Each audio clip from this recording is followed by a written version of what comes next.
Hello, fans, and welcome to This Day in Baseball, where we're going to bring you a full radio broadcast of today's game. And before we do that, I just want to thank Classic Baseball Radio, and there's a link in the notes where you can check out their full channel. They have many great radio broadcasts. And while you're listening to today's game, if you want to check out much more about the game and the players, look on the links below, and you're going to see links to player pages, the date the game happened, the year it happened, and the play-by-play. Enjoy the game, and check out the links while you're watching the game, and please don't forget to hit the subscribe button so that every time new content comes out, you're going to get that firsthand. And thank you again for checking out This Day in Baseball, and enjoy the game. Cavalcade of Sports is on the air.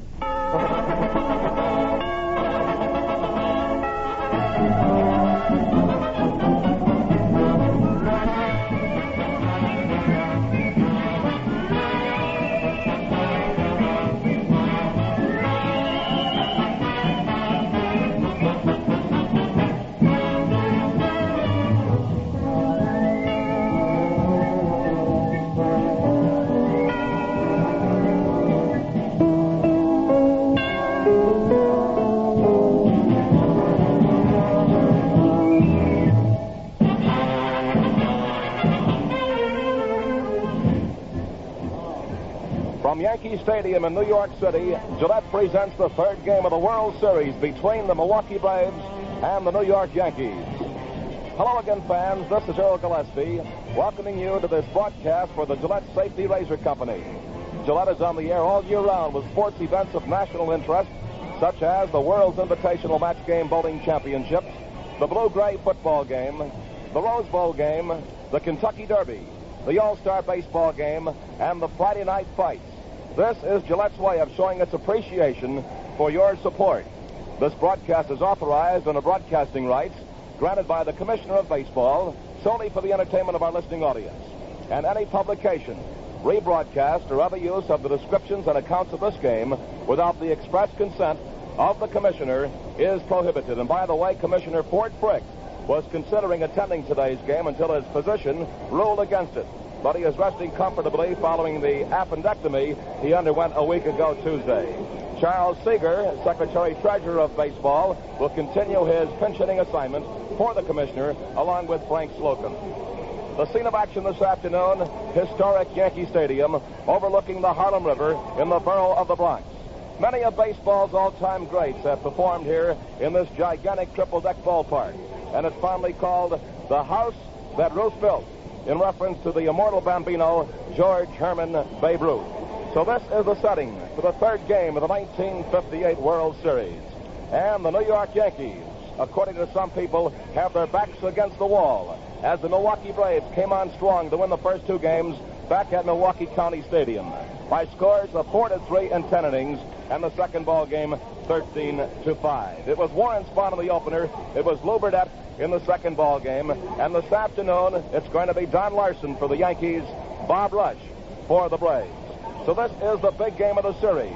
This is the one that the Yankees must win, for no team has ever lost the first three games of a World Series and come back to win. So one could easily say without reservation, that the blue chips are on the line for the Yankees this Saturday afternoon. This third game is a must. Casey Stengel's choice for the clutch game, Don Larson, 29-year-old right-hander who hails from Michigan City, Indiana, now resides in San Diego, California. He's a big guy, 6'4", 220 pounds, and of course entered baseball's Hall of Fame in 1956 with a perfect no-hitter against the Brooklyn Dodgers in the fifth game of the 56 World Series on October the 8th. Now that was the year that Brooklyn jumped off to a 2-0 lead, but the Yankees came roaring back to win that series in 7 games. Manager Fred Haney on the third base side is gunning for a clean sweep, and he's going to go today with a veteran right-hander, Bob Rush, in preference to outstanding youngsters like Carl Willie and the left-hander Juan Pizarro. Bob Rush, not a big man at 6'5", 205 pounds, is 32 years old, and he's in the biggest moment of his baseball career. He was born in Battle Creek, Michigan, now lives in Mesa, Arizona, but at 2 years old, moved out of Battle Creek and spent the most of his young life in a town that is well known amongst the college football towns across our great nation, South Bend, Indiana, the home of the Fighting Irish of Notre Dame. This year with the Braves, his first year after being obtained from the Chicago Cubs in a trade last winter. He won 10 ball games and lost 6. He made 20 starts for manager Fred Haney, completed 5 ball games, and hurled 2 shutouts. He won some very key games in the last 6 weeks of the 58 National League season. Bob Rush spent 10 years with the Chicago Cubs, and during that time he had 110 victories against 140 losses. So we have something unusual about these two big right-handers. Both Bob Rush and Don Larson have had the dubious distinction of leading their leagues in most defeats. Bob Rush in 1950 lost 20 games to the Cubs. Don Larson in 1954 lost 21 ball games for Baltimore. And Hank Bauer, the great veteran right fielder, summed it up yesterday when he was quoted as saying, "We'd better win one." Beautiful day. The temperature at 61 degrees. And here are the batting orders for the third game of the series. For the Braves, who have a 2-0 edge, it'll be the red-hot Billy Brewton in center field. Red Schoendienst at second base. Eddie Matthews at third. Henry Aaron, right field. Aaron goes into action with a 9-game hitting streak in World Series play. Wes Covington in left. Frank Tory at first. Del Crandall is catching. Johnny Logan at short. And Bob Rush is the pitcher. For the New York Yankees, who are back home for the next 3 games of the 58 World Series, Hank Bauer, right field. Hank brings into action this afternoon a marvelous 16-game hitting streak, a record that stands alone in the Fall Classic. Tony Kubek will be at short, and you can see that manager Casey Stengel has juggled his lineup. Kubek at short, batting second, Mickey Mantle in center field, Yogi Berra catching, Norm Seaburn starting in left field in place of Elston Howard, who banged his knee against the left center field fence on Lou Burdett's home run in the second game of the series. So it's Seaburn in left, Jerry Lumpy at third base, replacing Andy Carey, Bill Skowron at first, Gil McDougald at second base, and Don Larson is the pitcher.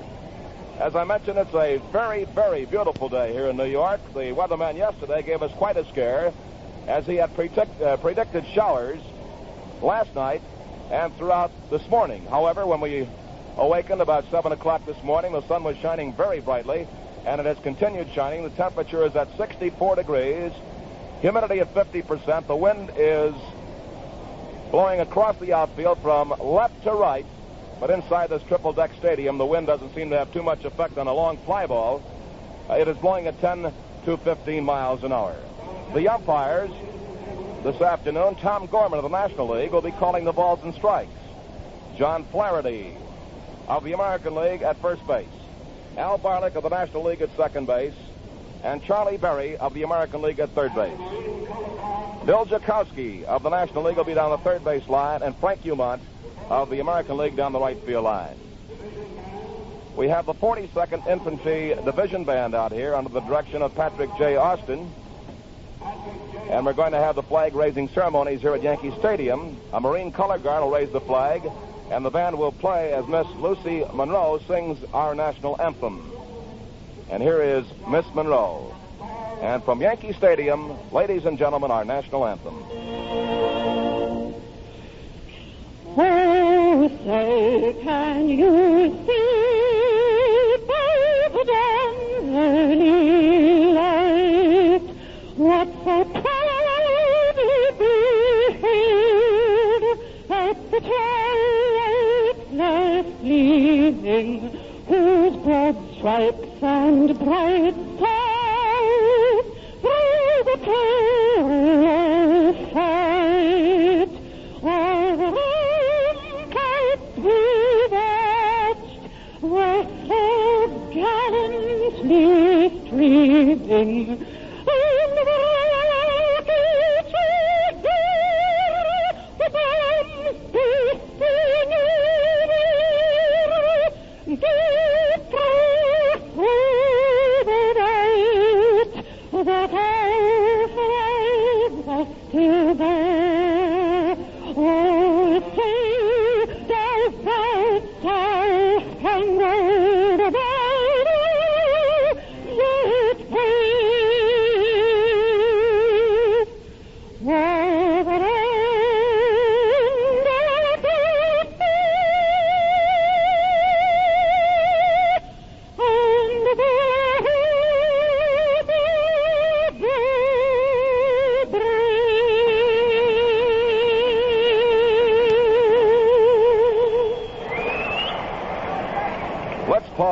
10 seconds for station identification. If you want real Vichy, get the yellow label, yellow label, yellow label, yellow label. Get the Vichy with the bright yellow label, Saratoga Vichy. WGY Schenectady. We gave you the batting orders, and now we're going to move to our left and to the gentleman from Washington, D.C., whom we've enjoyed working with so far in this 1958 Classic, the voice of the Senators, Bob Wolf. Thank you very much, Earl Gillespie. Hi, everybody. A beautiful afternoon for baseball, and this is a key game coming up. Of course, in the World Series, every game counts. But the folks here in New York, the New York Yankees, know that this is the game that they must win, whereas the Braves want to keep rolling along. You know, only twice in all series history has one team lost the first two games and then recovered to take the series. And many of the present Yankee players remember both of these series since they figured in both. In 1955, the Yankees won the first two games, but the Brooklyn Dodgers won 4 of the next 5 games, the Dodgers taking the series in 7 games altogether. And the very next year, in 1956, the Yankees dropped the first 2 games to the Dodgers, were able to grab 4 of the next 5 to take that series 4-3. And incidentally, there are some startling similarities in the first 2 Yankee losses in that comeback series of 1956, and there are 2 defeats to the Braves this season. There go the New York Yankees on the field.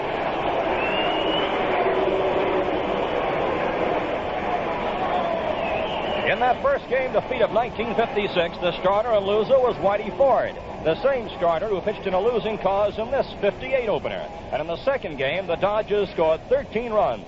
The same as did the Braves against the Yankees in this series' second game. The Dodgers won that game 13-8, compared to the Braves' 13-5 victory on Thursday.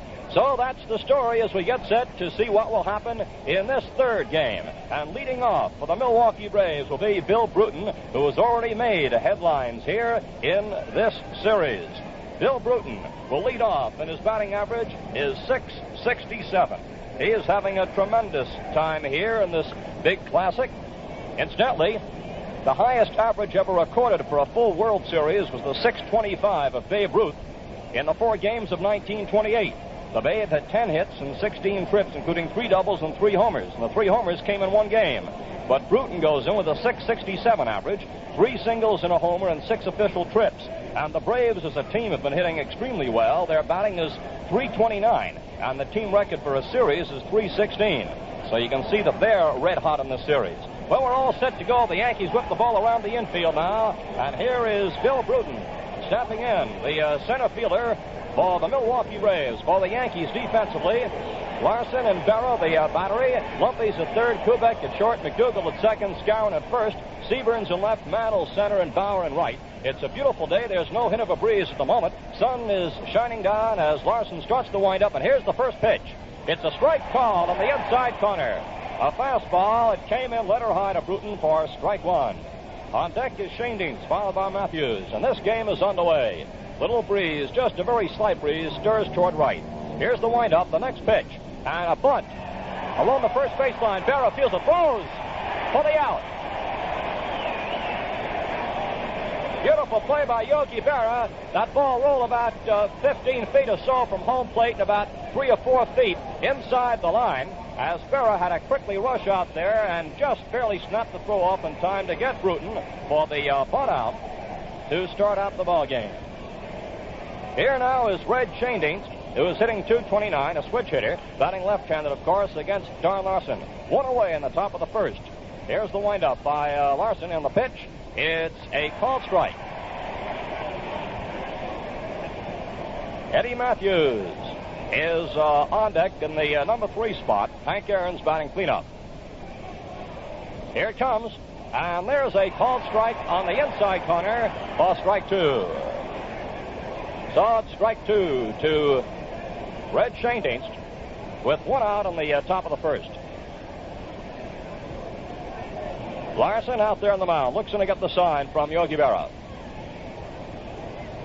Here comes the pitch, and it comes in low. So far this afternoon, you may have heard me refer to Larson's windup. Well, Darn, on some of the pitches, has brought his glove up over his shoulders there with the ball, actually taking a windup, although more abbreviated than some. On a few of these other pitches here, he's just brought it up belt high. Here comes the pitch. It's a curve inside. So here we've noted that Larson has changed his pitching style somewhat. As you know, he made the no wind-up delivery ring out coast to coast with headlines. And so far this afternoon, Larson has done a little bit of each. On some pitches, he brings the ball up just about chest high, and others, he brings it up shoulder high or higher. It's now 2-2 to Schoendienst with one out on the top of the first.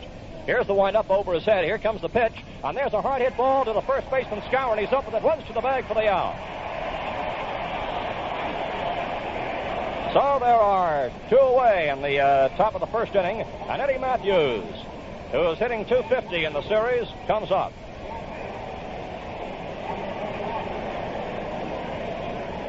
Eddie contributed a couple of fine fielding plays in the first game of the series, then delivered a double and a single in the second game, the single driving home 2 runs.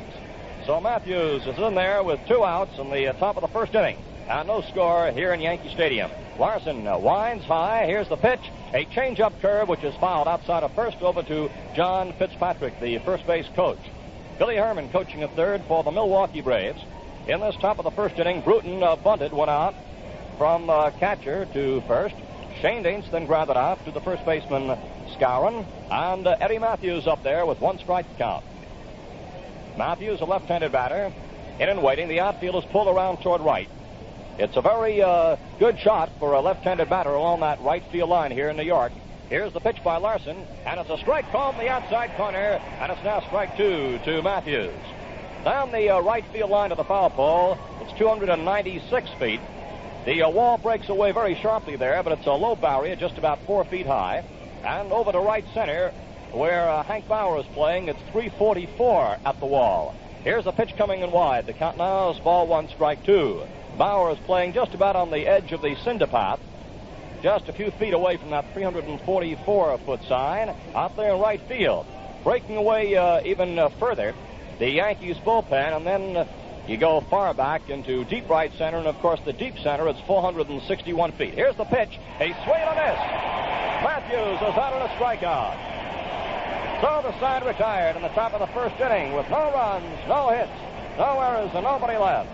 And at the end of the top half of the first inning, it's Milwaukee nothing, and the New York Yankees coming up.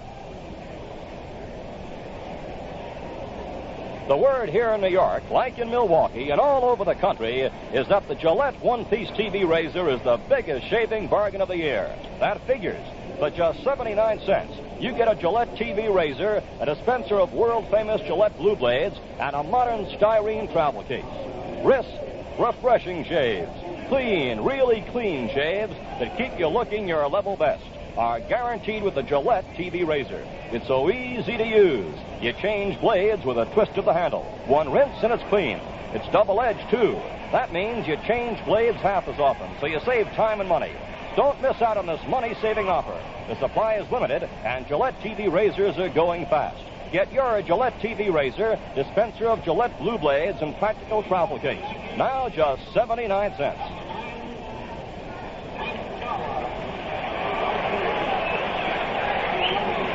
And now for the New York Yankees, Bob Rush, with his first World Series start, is out there on the mound, and Hank Bauer, who is swatting .444 in the World Series, will be stepping in to lead off for the Yankees, followed by Kubek and by Mickey Mantle. Well, Hank Bauer, who's proved to be Mr. Pressure himself when it comes to World Series, will lead off. Hank contributed a single and a homer in the first game of the '58 series, and he knocked in 2 runs. He's hit safely in 16 consecutive World Series games for a record. Rush winds. Here's the pitch, and it's a strike call, a fastball in the outside corner. In the second game of the series, Bauer added another homer and a single, scored twice while driving in 1 run. Here's the windup by Rush. The big right-handed pitch on the way is a changeup, and it misses the outside corner. And the count now is 1-1 to Bauer leading off for New York in this do-or-die game for the New York Yankees. Rush gets the sign now from Crandall. Here's the windup. And the pitch on the way, a curve sent to deep short. Logan far to his right is up there. There's the throw. Bauer is safe.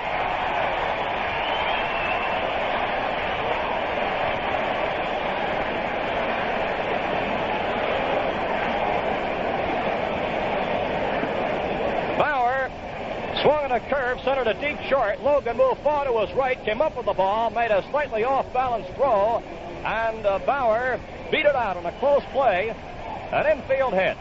That brings up Tony Kubek, and for Bauer, he now is hit safely in 17 straight World Series games.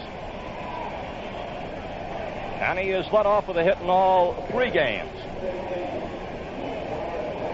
Here now is Tony Kubek looking for his first World Series hit of this classic. Bauer on first, there's nobody out. Infield, a double play depth for the Braves. There's a look toward the runner. The pitch is a fastball at the knees for a called strike. Tony went hitless in his first 7 times at bat, spanning the first 2 games of the series. Del Crandall has gone out to the mound now, and Red Schoendienst has come over along with Crandall and Rush. Logan came in for a few words with this pitcher as they get set here defensively. And now they're going back to their positions. Logan back to short, Schoendienst at second. And Tony Kubek, who is a left-handed batter, is in there in the batter's box. The outfield is playing him just slightly toward right, not very much. And now the outfield is moving a bit in the other direction. Here's the pitch. And there's a foul off to the left. It's going out of play. And that makes it strike 2 to Kubek. Hank Bauer on first with a leadoff single for the New York Yankees. We're in the bottom half of the first inning. Nobody out, and there's no score in this 3rd game of the World Series. Beautiful day for baseball. You couldn't ask for finer weather. Kubek in and waiting with a 2-strike count. There's the stretch and the pause by Rush. A look toward the runner. Here's the pitch. And a fastball comes in wide. The count now is ball 1, strike 2.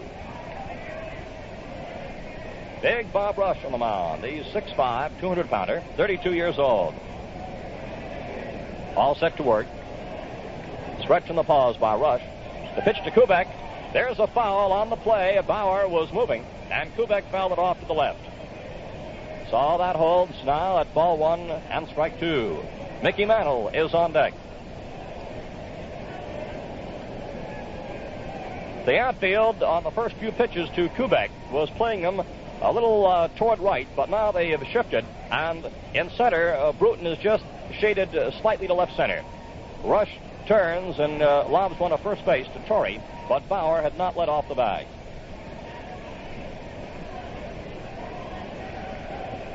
There's another throw to first base, and again Bauer is back.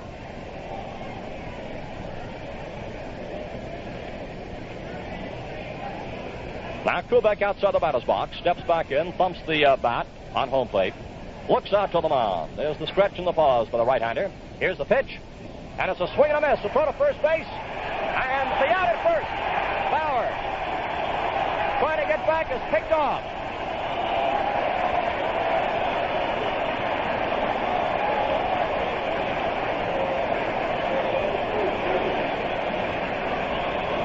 What a throw by Del Crandall. As Kubek went down swinging, Bauer was off the bag, trying to get back, and Crandall made a low throw to Torrey, just about a foot off the ground, and Torrey with a quick swipe got Bauer for a double play, and that brings up Mantle, hitting .333 in the World Series.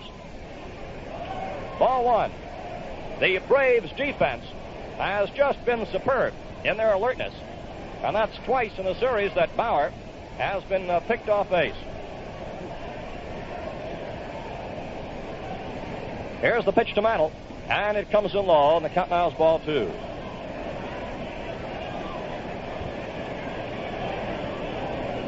It took a perfect throw by Crandall.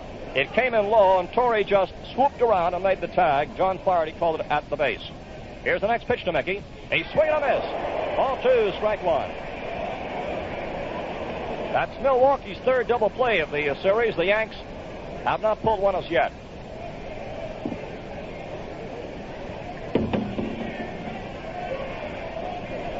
Ball 2, strike 1 to Mantle. Here's the windup and the pitch. It is inside and low, and it goes right by Del Crandall, and it's now 3-1.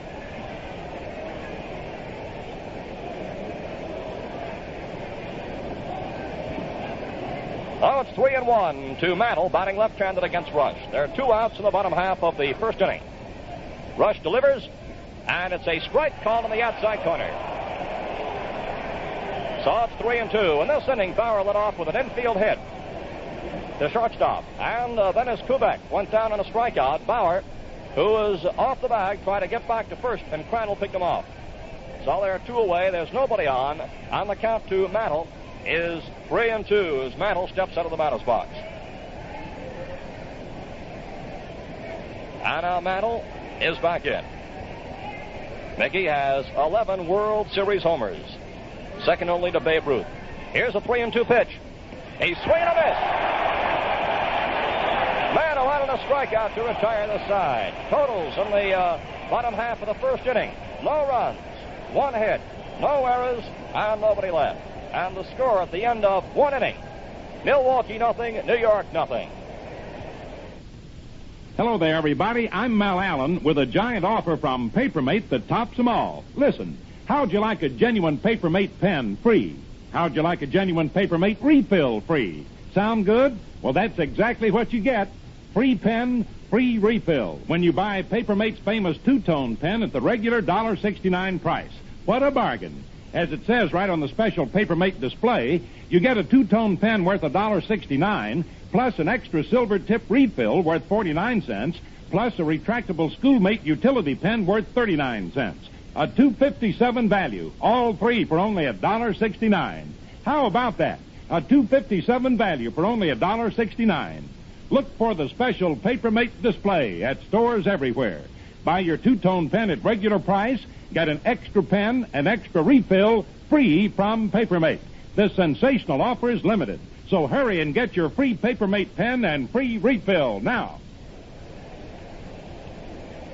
There's no score as we go into the second inning. And leading off for the Milwaukee Braves will be Hank Aaron, who's hitting .375 in the World Series. Hank Aaron coming up. He'll be followed by Wes Covington and Frank Tory.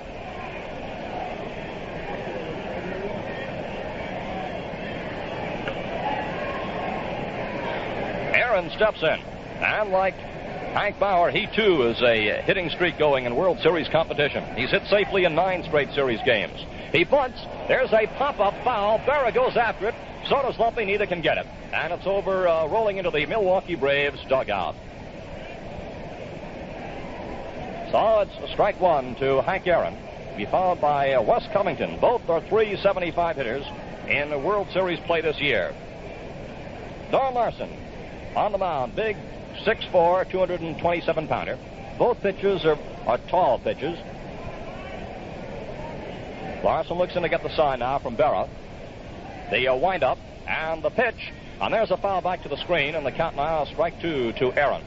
The outfield is playing Aaron deep, and they're deep in all fields, as Bauer is playing just on the edge of the cinder path out there in deep right center. They respect Aaron's power and those quick wrists, the manner in which he gets that bat around. A little breeze is now stirred up, blowing out towards center. The count to Aaron, 0-2. Larson all set to work.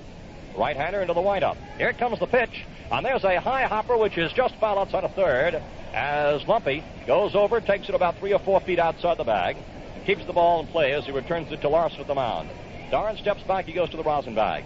Now looks around at his defense for the moment, tugs at his cap, and now toes the rubber, gets the sign from Yogi Berra. Aaron waiting with a 2-strike count. Larson all set to work. Here's the windup, and here comes the pitch, and it's a swing and a miss as Aaron goes on a strikeout. Down below us, the crowd joins in applause, and certainly no applause is more deserved than that for Roy Campanella, who has arrived here in wheelchair this afternoon to see the ball game in person. What a great, courageous competitor, and what a big moment to see Roy back here at a series game in person. Here's Wes Covington stepping in. Hitting .375 in the series. He swings, sends a foul, which is over just to the side of the New York Yankee dugout.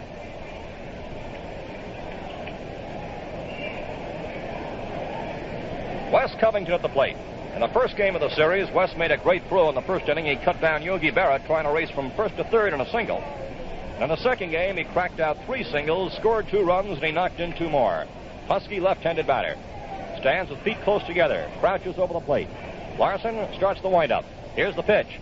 And there's a swing and a miss as Covington appeared to be a bit cool that time on a breaking pitch. He held back, then he decided to go for it and took sort of a half swing. And the count now is strike 2 to Wes Covington.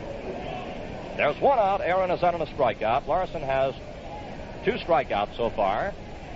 And now the sign from Bauer. Here's the next pitch. And there's a pop-up behind third. Lumpy is going back, calling for it. He's got it just in the fringe of the outfield grass.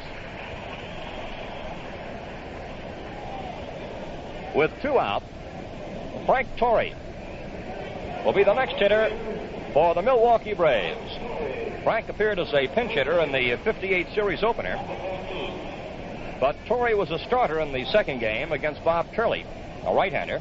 Got 1 hit and drove in a run. Tory, left-handed batter, in and waiting, and a curveball comes in low for ball 1. There are 2 outs in the top of the second. There's no score. And so far, just 1 hit. That was an infield hit by Hank Bauer to lead off for the Yankees in the first inning. Ball 1, the count to Tory. Now Larson all set. There's the windup. And the pitch on the way is low, another breaking pitch. The count now is ball 2 to Tory. 2 outs in the second inning. Campanella is being helped to a chair here, a seat at Yankee Stadium. Gets a fine round of applause. All set for the 2-0 pitch. It's swung on. There's a foul back out of play. This is a wonderful ovation. Let's listen to it for Roy Campanella.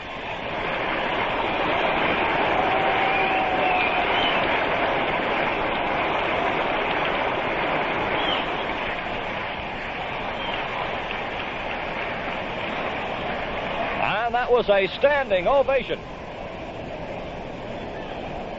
All set to go now. It's ball 2, strike 1 to Torrey with 2 outs in the second. Here's the pitch, and there's a liner to center field for a base hit for Torrey. Mantle comes in to field the ball, and Torrey has the first hit off Don Larson. A sharp single back through the middle to center field. Coming up now will be Del Crandall, whose series average is .286. And Crandall steps in with 2 outs, Torrey on first. Each side now has a hit in this game.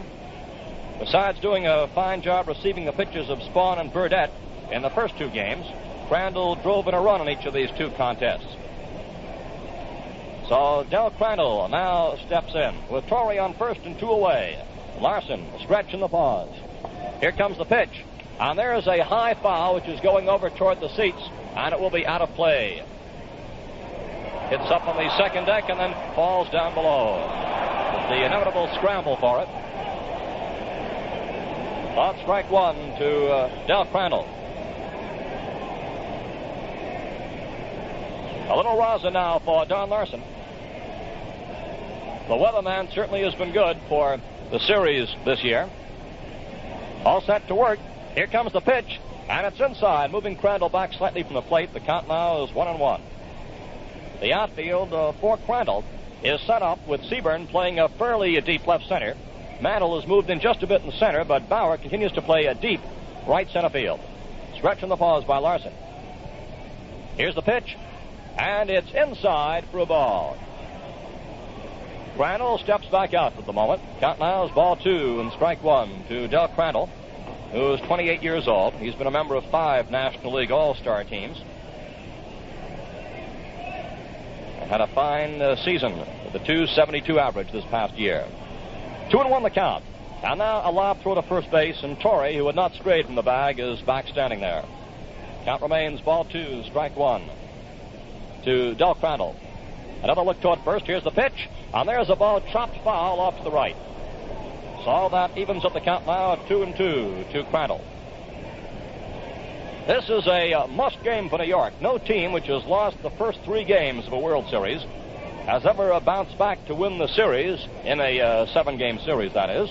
In fact, no team which has been down 3-0 has ever been able to come back and win as many as 2 games in the best-of-7 Classic.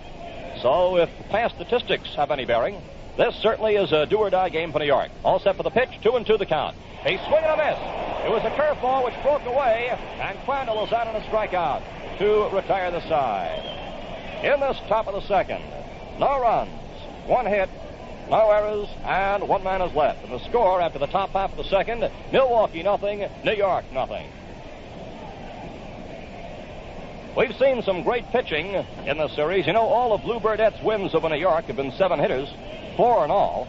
He's a tough man under pressure. Of course, that's no news to Milwaukee fans. Lou has been coming through for them all year. But here's something that's big, big news to everyone. Now, you can get a Gillette one-piece TV razor for just 79 cents. And that's not all your 79 cents buys. You'll also get a dispenser of Gillette Blue Blades with the sharpest edges ever honed, and a neat, compact travel case. Don't miss this wonderful bargain. Get in on real shaving comfort, clean, refreshing shaves that stay with you far longer. The Gillette TV razor is made all in one piece, gives you instant blade changing and cleaning. Double edges save you money on blades. This is a regular $1 value, but as a World Series special, it's yours for only 79 cents. Stop at a neighborhood store and get your Gillette TV razor before they're all gone.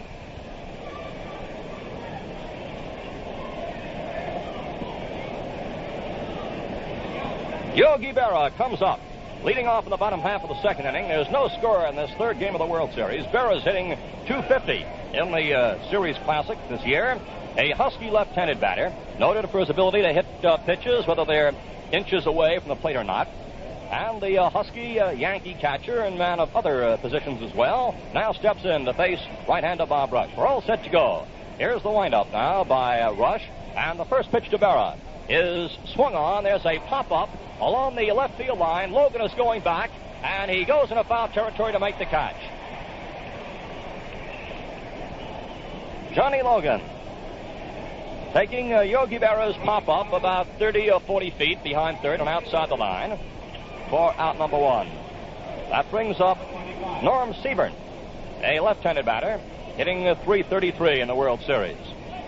Casey Stengel said before the ball game that he had a tough job making up his mind when he had the lineup because he has benched his leading hitter this year in Elston Howard. Here's the pitch to Seaburn, and it's called strike. But he said, how can I leave out my regular left fielder, Seaburn, who had a .300 average, and he, too, is a left-handed batter, whereas Howard bats right. Here's the pitch, and it comes in wide. The count now is 1-1. So Casey said, I think I'll go with Seaburn. I certainly can't take out Mantle, and Bauer has been doing a tremendous job. So that was the outfield. But it gives the Yankees added bench strength. Here's the 1-1 pitch. A curve, and there's a fly ball to short left. Covington's coming in. He's got it.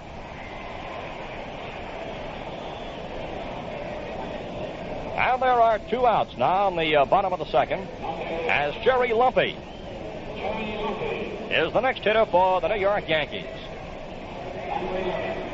Lumpy is essentially a line drive hitter. He occasionally rides one a long way. He's 25 years old. He, too, is a left-handed batter. So Lumpy looking for a World Series hitters up there. And the first pitch is inside for a ball. It's ball 1 to Lumpy. 2 outs. There's nobody on. And there's no score in this, the bottom of the second inning here in New York. No breeze whatsoever. Blue skies overhead. Rush starts the windup. Here comes the pitch. And there's a hard hit ball to the third baseman Matthews. He takes the hop. Throws to first for the out. Tory came slightly off the bag that time. Also made the tag on Lumpy going by. And the side is retired with no runs, no hits, no errors, and nobody left. And the score at the end of 2 innings, Milwaukee nothing, New York nothing.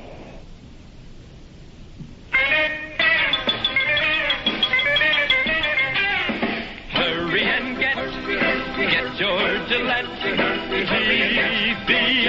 razor. Just 79 cents, then what a buy. We'll tell you it's in short supply. So hurry and get your Gillette TV razor. Go get one fast and be in luck. 79 cents instead of a buck.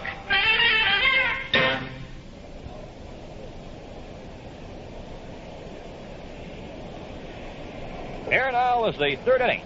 And Johnny Logan will lead off for the Milwaukee Braves against Don Larson. There's no score as Logan comes up. Logan hitting .250. In the World Series so far, he's been a clutch player for the Milwaukee Braves. Johnny got Milwaukee's first hit of the 58 series when he rammed a first-inning double to left off Whitey Ford in the first game. And in the second game, just when it appeared the Yankees might escape the Braves' first-inning outburst with only 2 runs across, Logan inserted a 2-run single. And this hit also made it possible for Lou Burdett to step to the plate and wallop his 3-run homer in that inning. All set to go. Here's Larson's pitch. And it comes in low for a ball. Tremendous crowd on hand. It's estimated at being up there around the 70,000 mark, perhaps a little below, a little over. But as we look around, you can't see an empty seat in Yankee Stadium. And they're seeing a tight ball game. Here's the pitch. Logan fouls one, and that bounded off Berra. Seemed to hit him up there about chest high on the foul, over near the left shoulder. He was stunned for a moment. He's up now.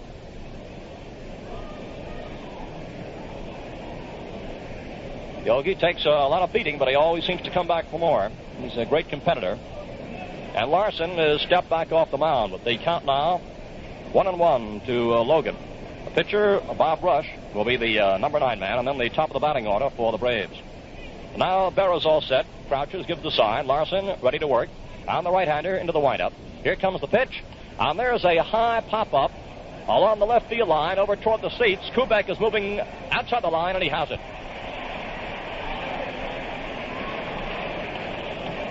So Logan pops up in foul territory for out number 1. As Tony Kubek, the shortstop, went over to haul it in. Here's the pitcher, Bob Rush. Rush was the Braves' third biggest winner behind Burdett and Spawn, and he put on his best spurt in the home stretch, winning 4 after August 27th. So Rush had a 200 batting average this past season.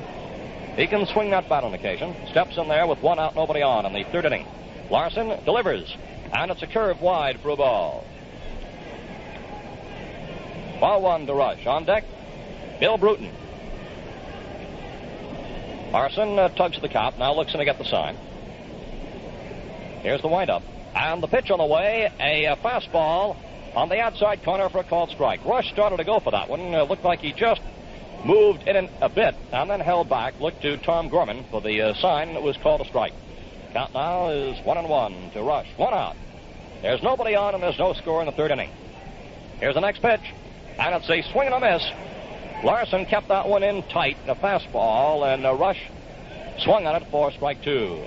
1-2 the count to Rush. The outfield is moved in just slightly for Rush, but not too noticeably. The windup by Larson. Here it comes. And a swing and a miss, and Rush is out on a strikeout. So that means there are 2 away in the third inning, as Brewton, who led off the ball game with a bunt attempt and was thrown out by Berra, comes up for the second time. Well, it starts out right now as a pitching duel between Larson and Rush. And for Larson, he has had 4 strikeouts so far. Now Brewton steps in. Left-handed batter. The outfield pulls around slightly toward right. Larson into the windup. And the first pitch on the way, a change-up curve for a called strike.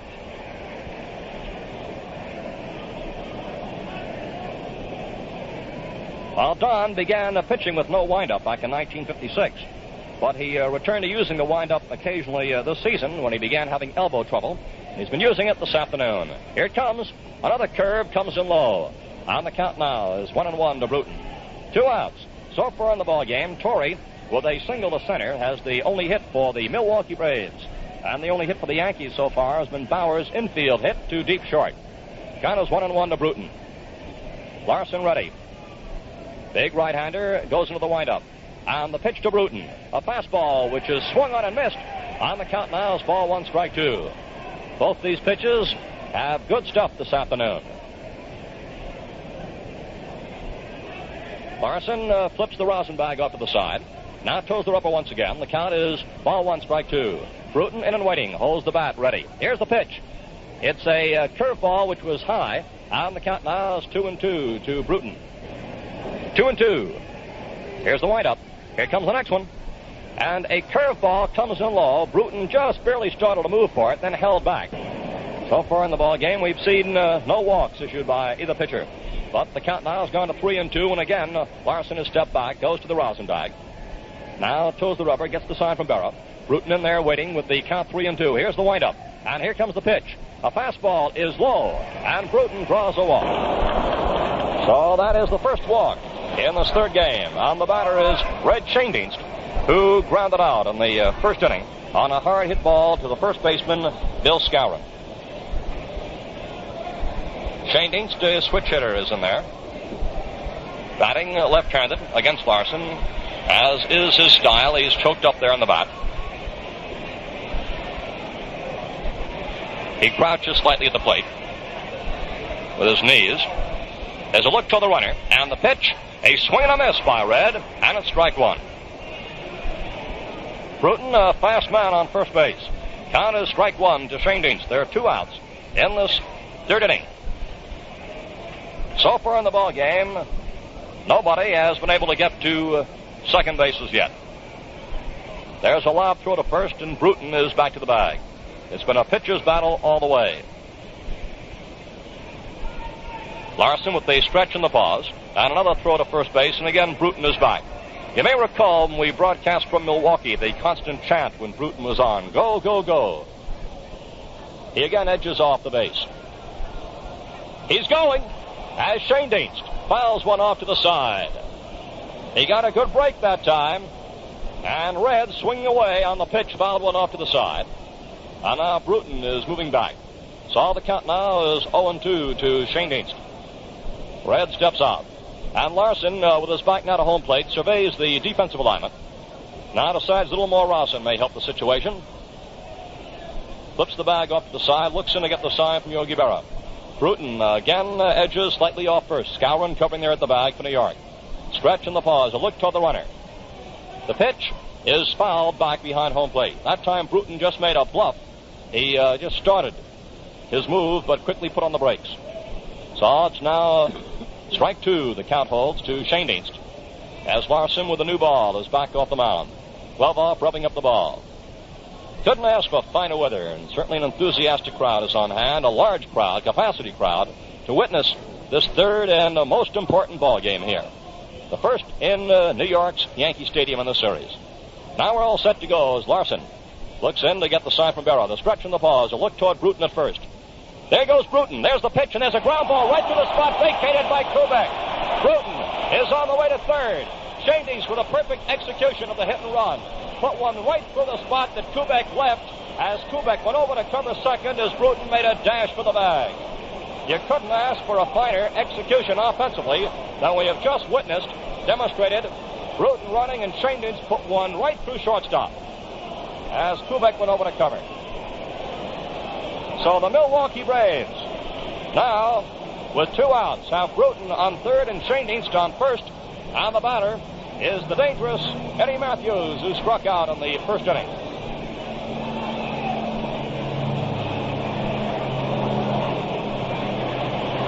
Ed Matthews is in there.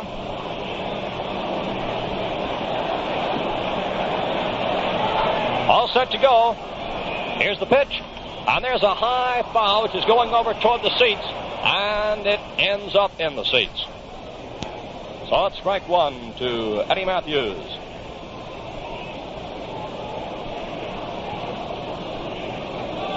Ed has gone down on strikeouts 5 times in the series, but he's also contributed to the Milwaukee Braves' success with some fine fielding plays, and he's had a double and a single. He's driven in a couple of runs. A left-handed batter who can really hit that long ball. Then on first and third, 2 outs. Here's the pitch, and it's a fastball moving Matthews back. Count now is 1-1. And Larson steps back off the mound.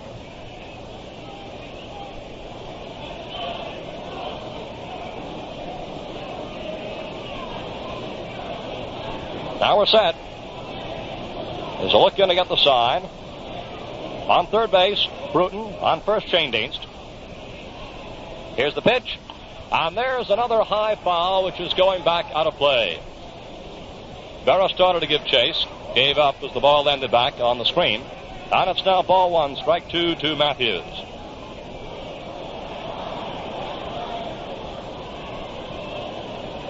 Matthews last year had a most dramatic home run. His 2-run extra inning homer won the 4th game. And this past year for the Braves, he had 31 homers and 77 RBIs. Larson back to the rosin bag once again. On third base, Brewton. On first, it's Shane Deans.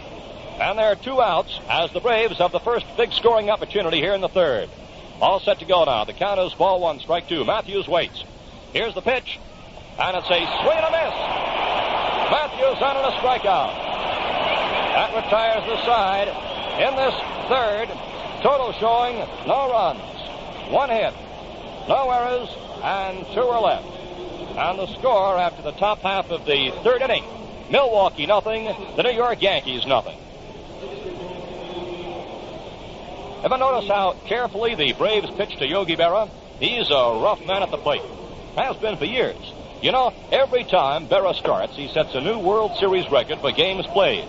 And Gillette's World Series special, the one-piece TV razor, is setting new records too. All over America, men are taking advantage of this wonderful bargain. A Gillette TV razor for only 79 cents. Here's what you get for just 79 cents. A precision-built Gillette one-piece razor, a dispenser of Gillette Blue Blades, plus a sturdy compact travel case. There's a buy if there ever was one. Clean, refreshing shaves. Really comfortable shaves. Are quick and easy with the Gillette TV razor. And one-piece construction means instant blade changing and rinsing. When you add the economy of double edges, you have the biggest shaving bargain in years. Better hurry up and get your Gillette one-piece TV razor, dispenser of Gillette Blue Blades, and a trimmed travel case for only 79 cents. This offer is good only while the supply lasts.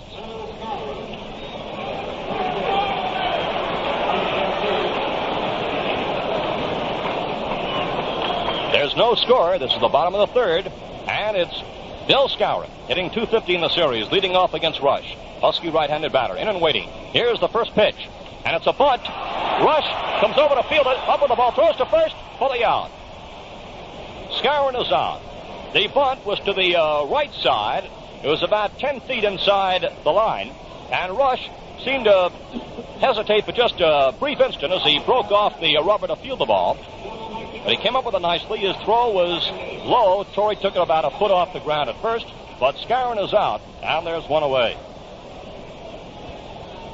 Gil McDougald, hitting .375 in the series, is up there now for the first time against Bob Rush. And the right-hander's first pitch is a curve, which is low for a ball. Gil cracked out a couple of singles in the first game of the series. He added another single in the second game. Rush delivers, and there's a fastball which is foul back behind the plate off to our right. On the count now is 1-1 to Gil McDougald with 1 out. So far there's been 1 hit for the Yankees, Bauer's infield hit. And for Milwaukee there have been 2 hits. The windup and the pitch is a fastball which is high, and the count now is ball 2 and strike 1 to Gil McDougald. Bob Rush on the mound with his first World Series start. Gets the sign now from Del Crandall. McDougald waits. Here's the 2-1 pitch on the way. A curveball is wide, and the count now is 3-1. On deck, although not up out of the dugout as yet, is the pitcher, Don Larson, who is a pretty fair hitter. And we've seen that pitches hitting going to make a big difference in this World Series. The 3-1 pitch is on the way. A fastball. Sent it 1 hop back to Rush. He's got it. They throw to first for the out. Rush, in making that grab of McDougald's hot bounder to the box, fell to his knees, was up quickly, and got it over to first base in plenty of time for out number 2. And that brings up the pitcher, Don Larson. Well, Larson batted .306 this season.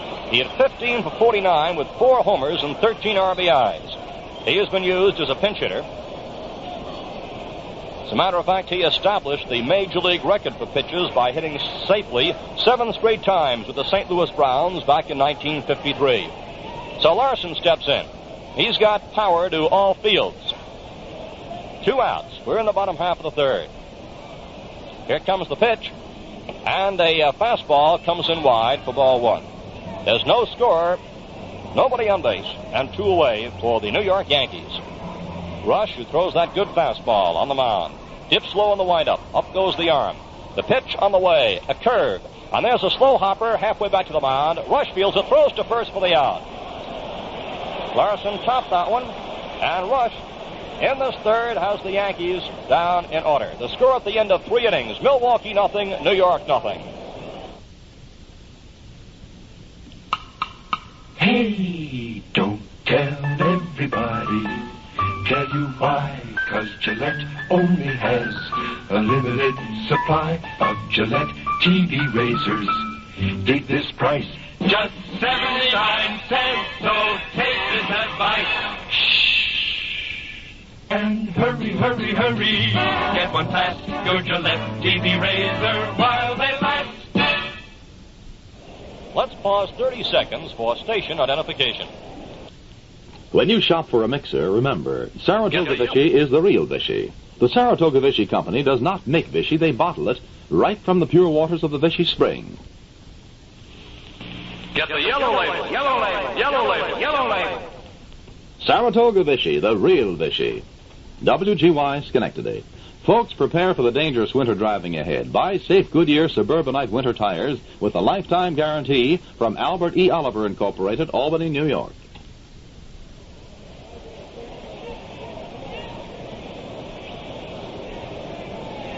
In the 4th inning, the leadoff batter will be Hank Aaron against Don Larson. Hank went down swinging in the second to be followed by Covington and Tory. Larson so far has posted 5 strikeouts. Incidentally, it was rather an odd inning in the bottom of the third when Bob Rush got all 3 assists. Skowron bunted and went out. Then McDougal and Larson grounded out from the pitcher to first. On the Skowron bunt, Rush threw to Torrey also. So here's Aaron now leading off. There's no score. We're in the 4th inning. Hank, a right-handed batter, in there and waiting. Larson, all set. Goes into the windup. And the pitch on the way is a breaking pitch for a called strike. Hank hit the double, which eluded Yankee right fielder Hank Bauer in the 8th inning of the 58 series opener. Led to the removal of Whitey Ford and the subsequent downfall of the New Yorkers in that game. In the second contest, Aaron had 2 singles and a walk, and he scored 2 runs. He's in there with a strike 1 count as Larson curved him in the outside corner. Here's the next pitch. A fastball is fouled off to the right. On the count now, strike 2 to Hank Aaron, leading off in the 4th inning of a scoreless ball game. This past season, Hank had 30 homers and 95 runs batted in and a .326 batting average. He's in there waiting with a 2-strike count. Larson gets the sign from Barra. The outfield is playing deep for Aaron. Here's the windup, and the pitch on the way, a fastball, and there's a high fly ball going to short left. Seaburn comes in waiting, and has it. Strong sun is beating out there, left and in center. The right field and deep right, in the shadows right now, as the shadows also extend just beyond the first baseline and start to creep out over the infield. With the Aaron fly out to Seaburn, the batter now is Wes Covington, who popped up in the second. So Covington is in there. 1 out, nobody on. Here comes the pitch. A curve is high for a ball. The farthest advance so far in the ball game has been in the 3rd inning, as on a perfectly executed hit and run with 2 away. Brewton on first. Shane Dienst put one through the hole vacated by the shortstop into left.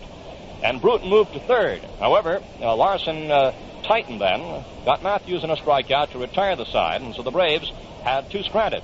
That's been the farthest advance by either side. Earlier, Tory had a single in the second, but he was left at first base. And for the Yankees so far, Bauer singled, an infield hit in the 1st inning, but as Kubek struck out, Bauer was picked off first by Crandall, and that's been the only Yankee on. A swing and a miss now by Wes Covington as he gave it a big riffle that time.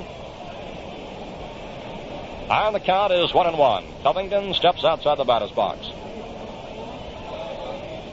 When Rush had 3 assists in the 3rd inning, he became the 4th to do it in the World Series. 1-1 to Covington. Here's Larson's pitch. And there goes a long fly ball to left center. Mantle is going to his right and has it.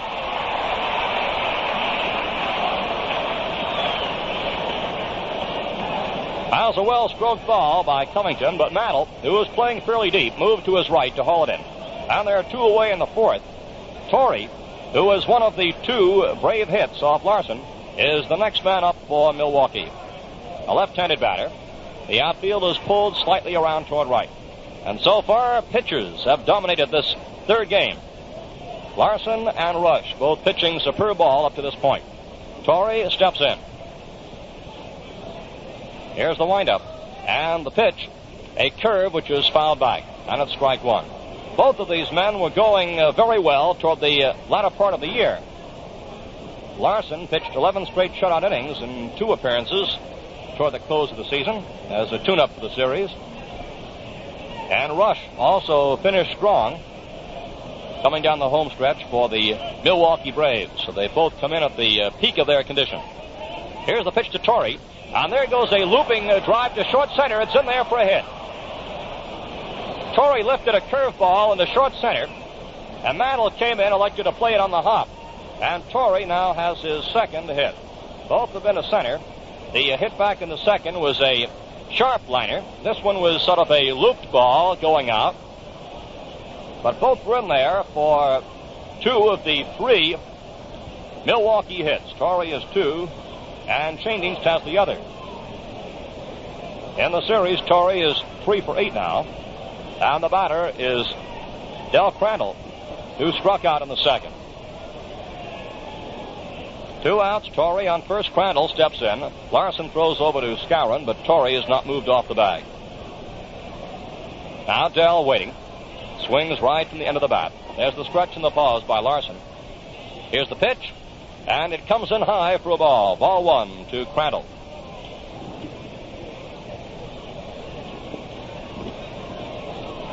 Dell had a .272 average this past season, and he stroked 18 homers. And his average equaled his major league batting high. In there waiting with a ball 1 count. Tory edges off first base. So look toward the runner. Larson's pitch on the way is a fastball which comes in low for ball 2. Tory has been playing the latter part of the season in the series with his right wrist taped, extending around his thumb. Certainly has not interfered with his batting stroke, as you've already witnessed, as he is 2 this afternoon, 2 base hits. Crandall waits. Larson taking a good leave at a time. The stretch and the pause. Here's the pitch, and it's a swing and a miss by Del Crandall. The count now is ball 2, strike 1. Larson goes to the rosin bag once again. Don flips it aside, looks in to get the sign now from Yogi Berra. Torrey at first, 2 outs. Infield back at normal depth. The outfield is slightly pulled around toward left. Stretch in the pause. A look toward the runner. The pitch to Crandall. Comes in wide. And that makes it now ball 3 and strike 1. Well, this is a big pitch coming up right now. With the count of 3-1 to Crandall. If he walks, that will put Tory in scoring position. And let's see what the Braves decide to do now, as Crandall again is in and waiting. Larson with the stretch in the pause. Tory leads, and he draws a throw and hustles back to the bag. Skowron returns the ball quickly to Larson, who again goes to the rosin bag. Now he tugs the cap, looks in to get the sign. Count, ball 3, strike 1 to Crandall. A look toward the runner.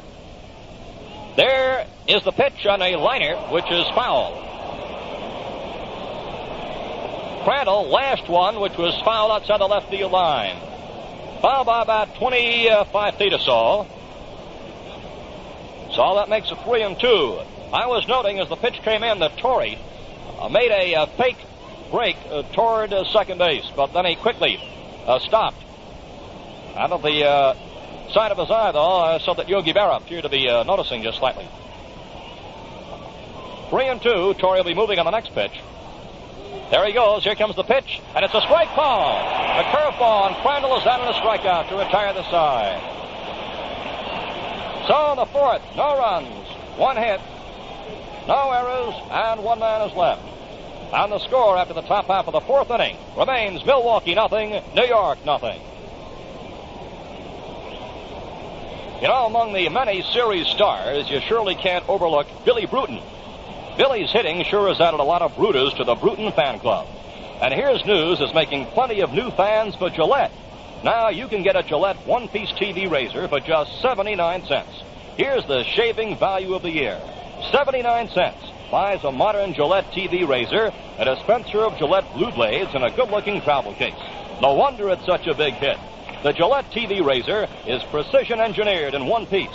Blade changing takes only an instant. A quick rinse and it's clean. And double edges give you more shaves per blade. You save time and money. And what clean, refreshing shaves you get, with comfort that makes you say, this is it. Be sure to get your World Series special. A Gillette TV razor, a dispenser of Gillette Blue Blades, and a travel case, all for just 79 cents. But don't delay, they're going fast.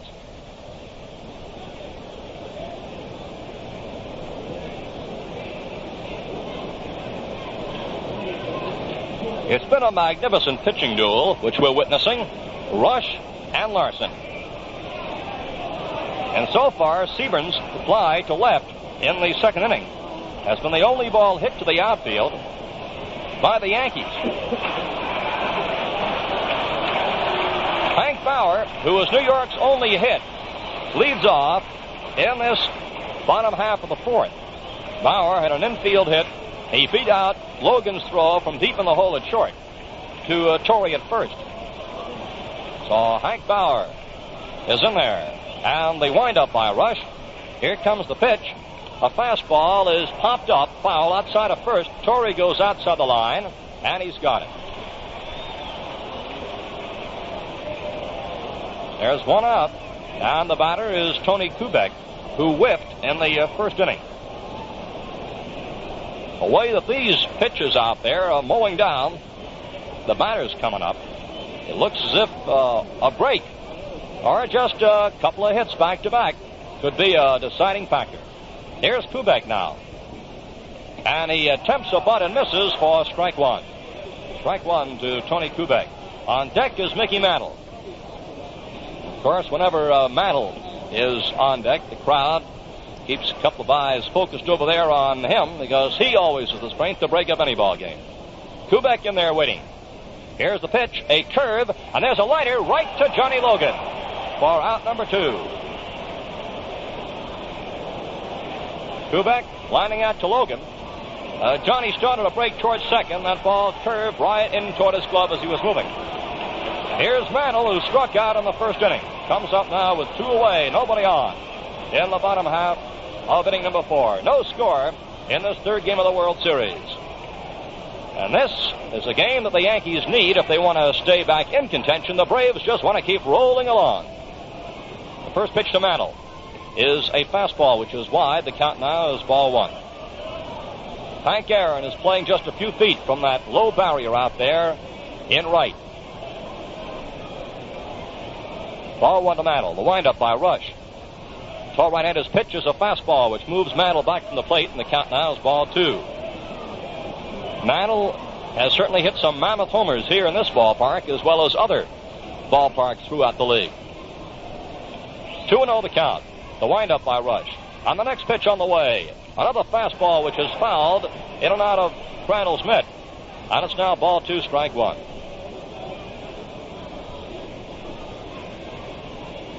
Crandall rubbing up a new ball before feeding it out to Bob Rush on the mound.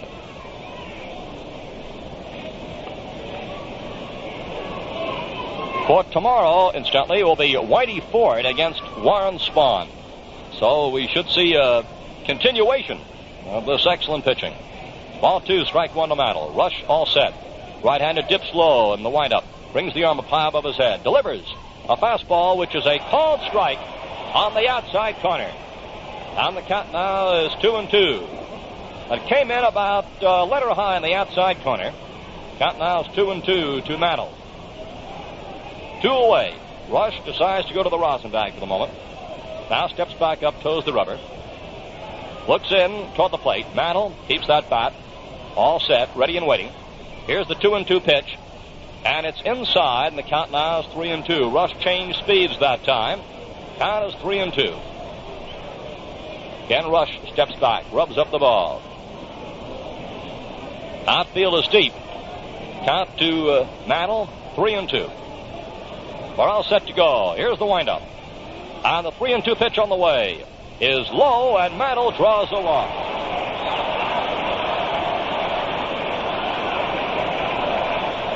So for Rush, the first walk that he's given up as he pitched very cautiously to Mantle. And now the crowd here in New York comes to life as Yogi Berra steps in. He fouled out on a pop-up in the second. So Berra is up there now with Mantle on first and 2 outs. As a look toward the runner, the pitch is ball one, fastball.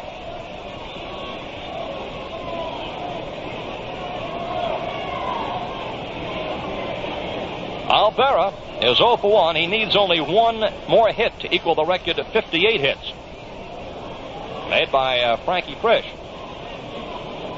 Throw to first base, but Mantle is not moving. Now Rush all set to go again. Here it comes, and Berra watches a strike come over on the inside corner for a called strike one. Count is 1-1 to Berra.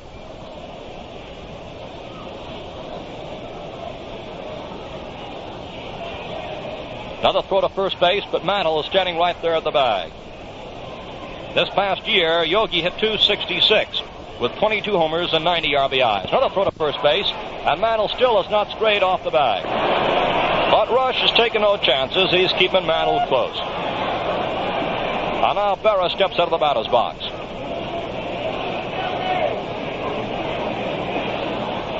Yogi back in and waiting. Stretch in the pause. Here's the 1-1 pitch. A fastball. It's too low. And the count now is ball 2, strike 1. In the first game of the 58 series, Yogi had a double and a single, but he went hitless in the second contest. 2-1 the count. Mantle takes a slim lead off first, now a little further. Mantle's moving as Berra swings. There's a pop-up. Shanedean's just waiting for it, and he's got it. So in the bottom half of the fourth, no runs, no hits, no errors, and one left. At the end of 4 innings, the score is Milwaukee 0, New York 0. Look sharp, feel sharp, be sharp and listen, mister. How are you fixed for blades? Do you have plenty? How are you fixed for blades? You better check. Please make sure you have enough, 'cause a worn out blade makes shaving mighty tough. How are you fixed for blades? Better look. Gillette Blue Blades, I mean. Let's pause 30 seconds for station identification. The yellow label is your only guarantee of getting real Vichy, Saratoga Vichy. If you want real Vichy, The yellow label, yellow label, yellow label, yellow label. insist on the famous yellow label that says Saratoga Vichy.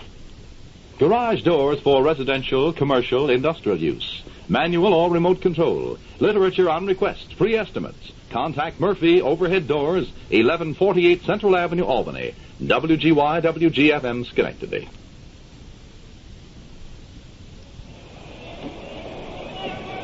It's been a scoreless ball game as we move into the 5th inning. And Johnny Logan will lead off against Darren Larson. Larson has struck out 6 in the first 4. He has yielded 3 hits. So far, Tory is 2 singles, Shanedean's just a single. Bob Rush, pitching against the New York Yankees in the first 4 innings, has given up only 1 hit. That was Bauer, who singled an infield hit in the first, and Hank was picked off in the same frame as Kubek went out on a strikeout on Crandall's throw to Tory. Since that time, the only other Yankee to have been on base was Mantle, who walked in the 4th and was left stranded. So it's been a tight one all the way. And here's Logan, who is 0 for 1. He fouled out in the 3rd. Leading off here in the 5th, Johnny steps in to face Larson. And Don's first pitch is high for a ball. Early in the ball game, Larson on just a few pitches didn't take his full windup, but since that time has been utilizing it, coming up over his head. Here's the next pitch. And there goes a fly ball to left field. Sebern is there, and he has it. So there's one out. On that play, Logan gave it a big cut and appeared like he might possibly have splinted his back. Sebern started to move back and then decided to come in as that ball took off well but didn't seem to carry. So Logan is out, and the applause is for Bob Rush, who struck out in the third inning. It's a scoreless ball game. And there's one out in the fifth. Rush steps in, bats right-handed. Here's the pitch, and it's a curve in the outside corner for a called strike from Don Larson.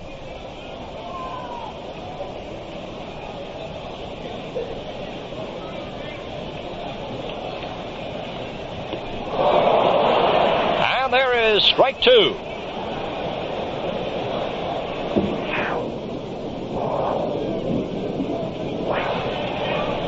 Strike two to Rush with one out in the top of the fifth. Now Larson into the windup. Here it comes, and the pitch is wide. Ball one, strike two to Rush. The outfield finds Mickey Mantle moved in just slightly in center field. Larson set to work. Right-handed goes to the windup. Here's the 1-2 pitch. A strike three swinging as Rush goes out in a strikeout. Well, Larson is having a big afternoon in the strikeout department with 7 posted now. And there are 2 away in the fifth as Bill Brewton comes up. Bill is 0 for 1 and he's walked. 7 strikeouts for Larson in 4 2/3 innings. And Brewton comes up with 2 outs and nobody on. No score in the ball game. Brewton, a left-handed batter, in and waiting. Here's the windup by Don. And the pitch is a strike call to the outside corner. Strike one to Brewton.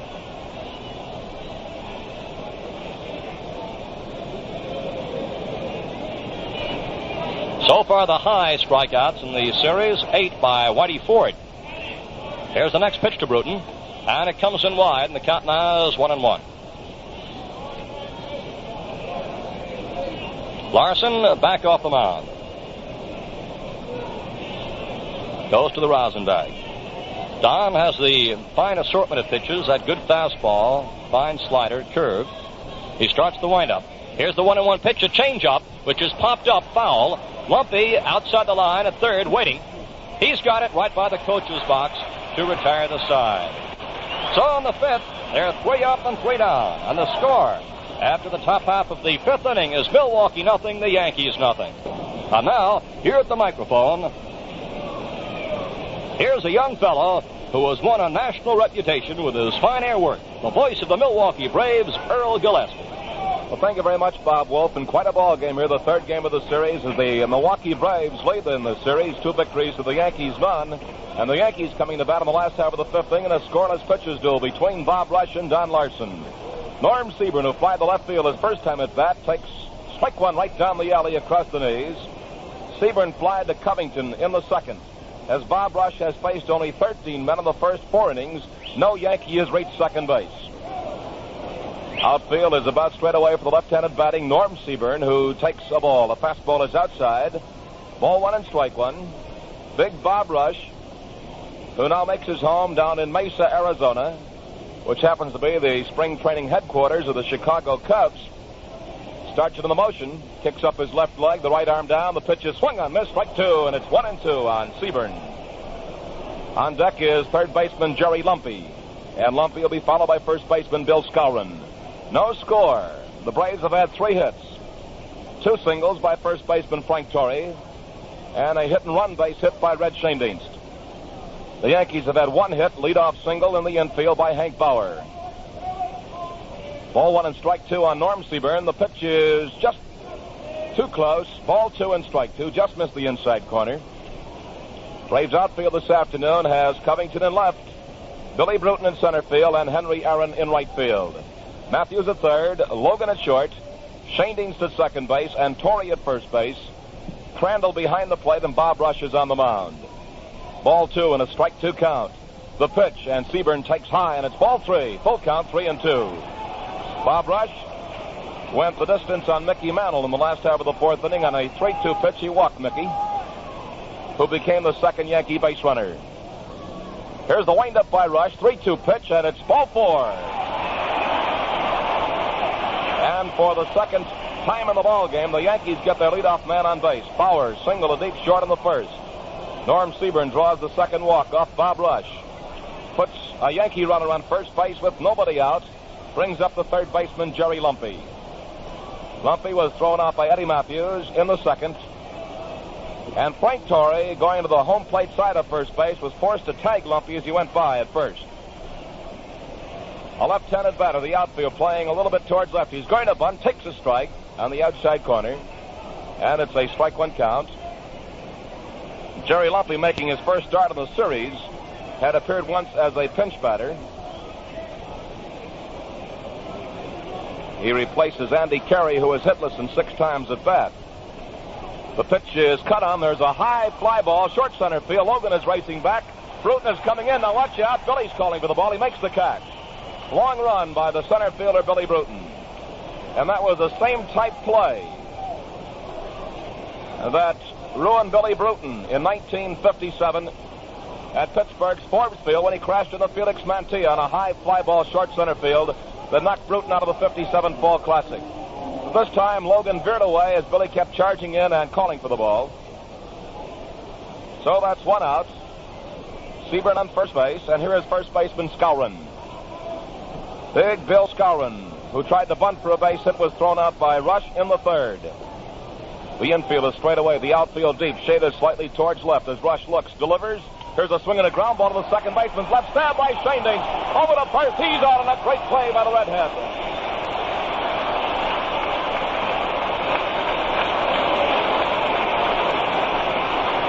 Beautiful play to his gloved hand side as Shane Dinks, roaming far to his left, picked up that hot ground ball off the bat of Bill Skowron, fired over to Tory, and they got Skowron at first base, sending Seaborn into second base.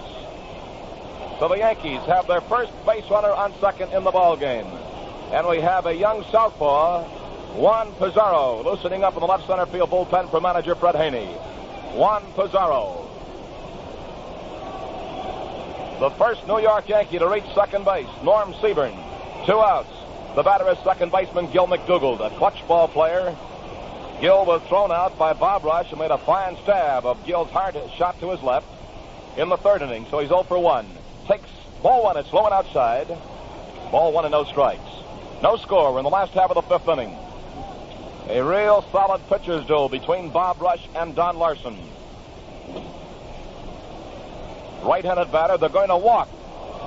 Gil McDougald now with first base open to bring up the pitcher, Don Larson. And as Bob Wolf told you folks, on Larson's last appearance at the plate, he is a dangerous hitter.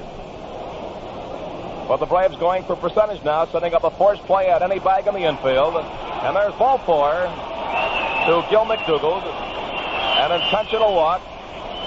And a big hand for a guy who has turned in a tremendous performance so far, Don Larson, working a 3-hitter. And now he's going to try to swing that bat to help his own cause. Don Larson, thrown out by Bob Rush in the third. Yankee runners perched on first and second base. 2 men are out in the last half of the 5th inning. The outfield about straight away. The infield straight away. The redhead deep at second base. Here is the pitch, and it's a fastball outside. Ball 1, no strikes. This, of course, is the key man for Bob Rush because a mighty dangerous and a red-hot Hank Bauer is on deck. Larson waiting as Rush gets the sign, delivers a swing and a foul back here towards us. Line shot back on the screen, and it's ball 1 and strike 1. Larson went up to the plate 49 times this year, had 15 base hits. Ball 1 and strike 1. Yankee runners on first and second. Here's a swing and a foul up into the upper deck first base side, and it's ball 1 and strike 2. And now Bob Rush is out in front of the hitter. He can make Larson go after his best pitch. Ball 1 and strike 2. Norm Seaborn on second base. Gil McDougald on first base. Both walked. McDougald receiving an intentional pass with first base open. Rush working in the bottom half of the 5th inning at Yankee Stadium. The big, bespectacled right-hander goes into the stretch, kicks, delivers. Curveball low and outside, and it's ball 2 and strike 2. Rush kept that breaking pitch low and away from this dangerous Don Larson. Ball 2, strike 2. Eddie Matthews deep at third. Logan is deep at short. Shane Dietz is standing on the edge of the outfield grass at second base, and Tory is deep at first. 2-2 pitch. Ball 3. It's flowing outside, so the stage is set. Ball 3 and a strike 2 count. A bad pitch will load him up and bring up Hank Bauer. And the Yankee runners on first and second base will be going on the 3-2 pitch. Bob Rush reaches down, gives that rosin sack a squeeze. Tugs in his cap, steps up on the rubber, looks down at Del Crandall, and a mighty important pitch is coming your way in just a second. Ball 3, strike 2. There's the stretch by Rush. Arms down, there go the runners. Here is ball 4.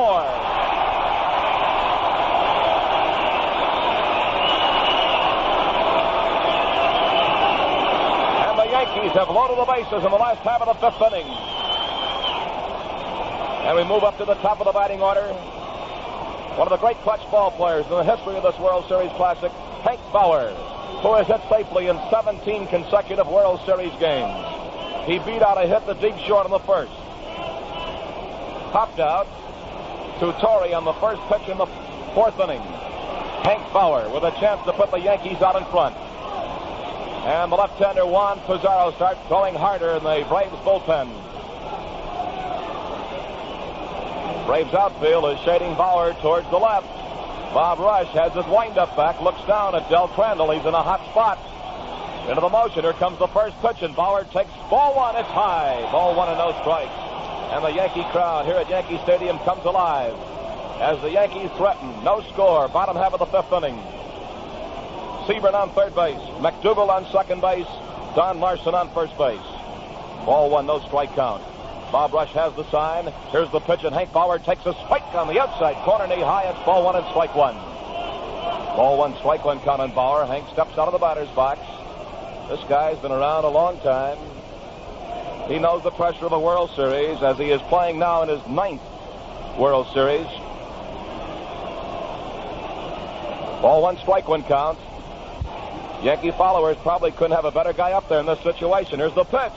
There's a swing and a high foul up in the upper deck behind the plate. And now Bob Rush is out in front of Bauer just as he was out in front of Don Larson. Ball 1 and strike 2. But he walked Larson. But there's no place to put Bauer now as the bases are jammed. No score in the last half of the 5th inning. Bob Rush up on the rubber. Takes his time. Bending at the waist, nods. He has the sign. Into the motion. Here's the 1 and 2 pitch. Bauer swings at the fly ball to short right field. It might drop in for a base hit. It is. 1 run is scoring. 2 runs are scoring. Here's a plate to the plate. Cut off.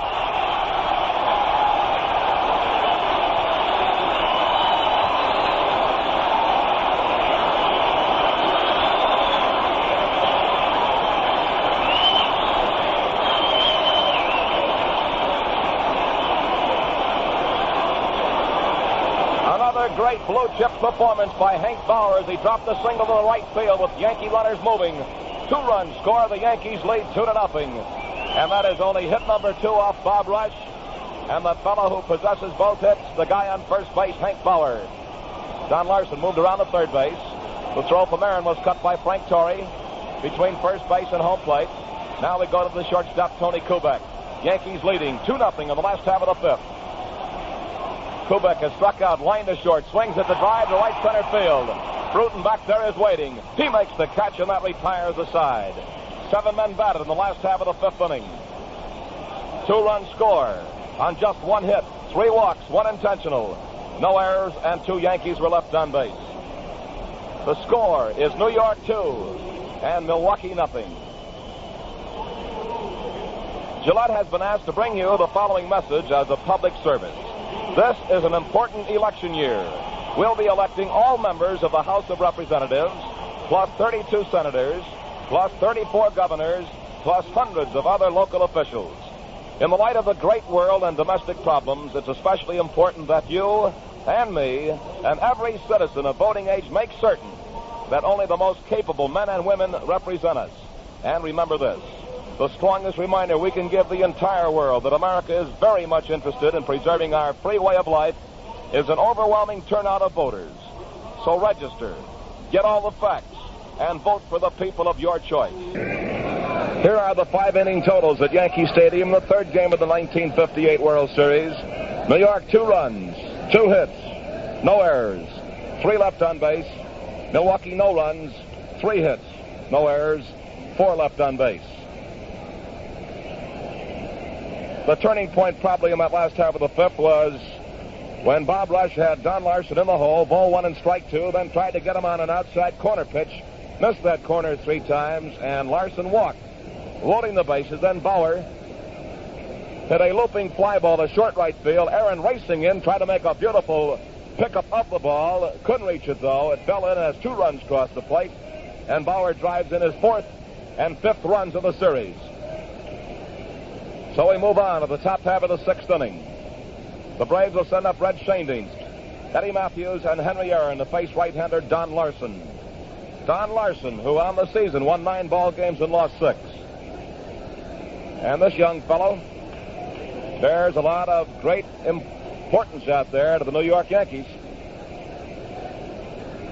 Schoendienst has one of the 3 hits off Larson. He singled into left field in a vacated shortstop position as Kubek was moving over to cover second base on a hit and run, as Brewton was moving at first, and Schoendienst grounded the ball in the left field for a base hit. Fastball is hanging outside. That's ball 1. Ball 1 and no strikes to count. Schoendienst, Matthews, and Aaron, the first 3 men to face Don Larson. Schoendienst went out to Bill Skowron, unassisted at first base in the first inning. Switch hitter, batting left-handed, takes a strike and a beauty that's right down the alley. Ball 1, strike 1 count. 1-1 on Red Schoendienst. Eddie Matthews on deck has had trouble with Don Larson today. He has struck out twice. Into the motion goes Larson. He delivers a slow curveball swung on, a drive down the right field line, going over his Bauer on the run. It's in for a base hit. Schoendienst is going to hold up at first base as Bauer made a very quick and a very fine play. The throw to the infield got away from the man at second base, but was backed up by Jerry Lumpy. And there is hit number 4 off Don Larson. And Schoendienst and Tory have the 4 base hits. Red 2 for 3. Torrey 2 for 2. Third baseman Eddie Matthews, who has 2 hits and 10 times at bat in the series, has struck out 6 times of those 10 trips. Larson got him on a swinging strike in the first and the third. A left-handed batter with good power, runner on first base. Nobody is out. He takes ball 1 outside. Ball 1, no strikes. Henry Aaron kneeling down off to the left of the plate. The Braves occupy the third base dugout here at Yankee Stadium. Yankees, of course, over on the first base side. Ball 1, no strikes on the left-handed batting third baseman Eddie Matthews. Right-hander Don Larson checks the runner, kicks, delivers. The pitch is in there for a called strike, a beauty. Breaking pitch, and it's ball 1 and strike 1. The Yankee outfield is playing around to the right, and we have action now in the Yankee bullpen as Art Ditmar is loosening up. So for the first time in the ball game, both bullpens become active in the 5th. Now in the 6th inning, Yankees have a man working. Here's a strike. Eddie Matthews, watch that fastball in the outside corner, knee high, and it's ball 1 and strike 2.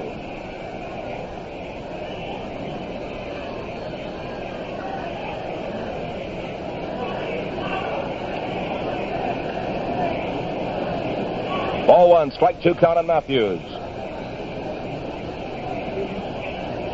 Nobody is out. Schoendienst on first base.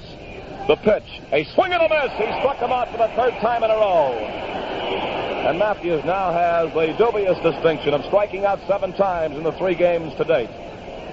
And that is strikeout number 8 for Don Larson, which ties the high in the series. Whitey Ford struck out 8 Milwaukee Braves in the opener in 7 innings.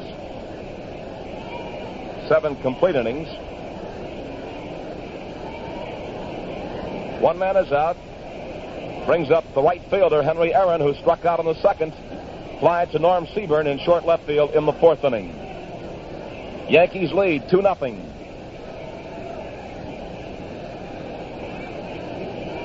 Red Schoendienst on first base.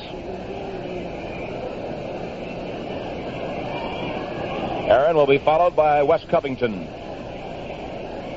Henry, right-handed batter. Larson looks him over, delivers low and outside. Ball 1 and no strikes. Aaron the guy with that lightning-like wrist action. Very strong right-handed batter. Has power to all fields. And again in 1958 enjoyed a banner campaign in the National League. Ball one, no strikes. The pitch is a swing and a miss. He went after a curveball, swinging over the ball, and it's even up. Ball one, strike one. The Braves have out-hit the Yankees 4-2, but they pay off in runs, and New York leads Milwaukee 2-0.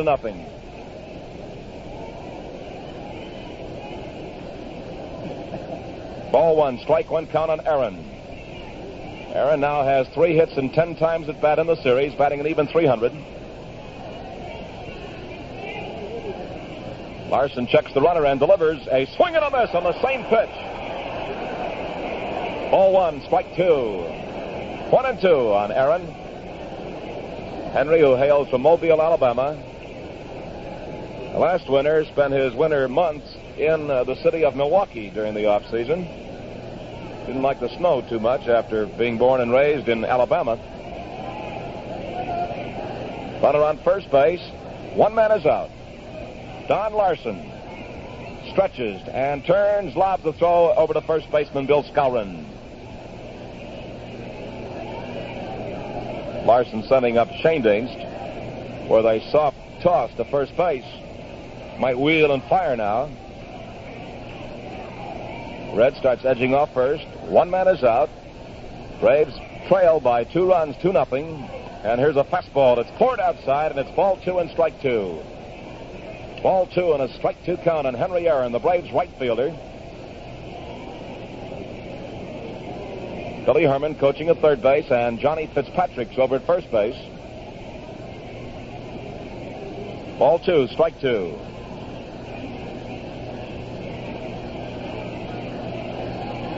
Larson fires, and ball 3 is outside, so it's a full count on Aaron. Ball 3 and strike 2. Aaron hit 3 home runs in last year's series. Hasn't found the home run range as yet in this series, but last year he pumped one over the bullpen in left center field, well over 400 feet. Here at Yankee Stadium. Runner leads off first. Here's a 3-2 pitch. Ball 4. Henry Aaron draws a walk. And that is walk number 2 given up by Don Larson. He walked Brewton back in the third. So now Milwaukee has runners on first and second base. Brings up the left fielder, Wes Covington, who popped out to the third baseman, Jerry Lumpy, in the second. Then he flied to Mickey Mantle in fairly deep left center field in the fourth. A left-handed batter.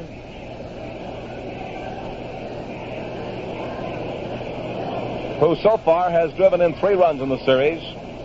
Hitless against Don Larson this afternoon. Yankees 2, the Braves nothing. Milwaukee has the tying run at first base. Runners on first and second. Here's a swing and a hard shot past the first baseman.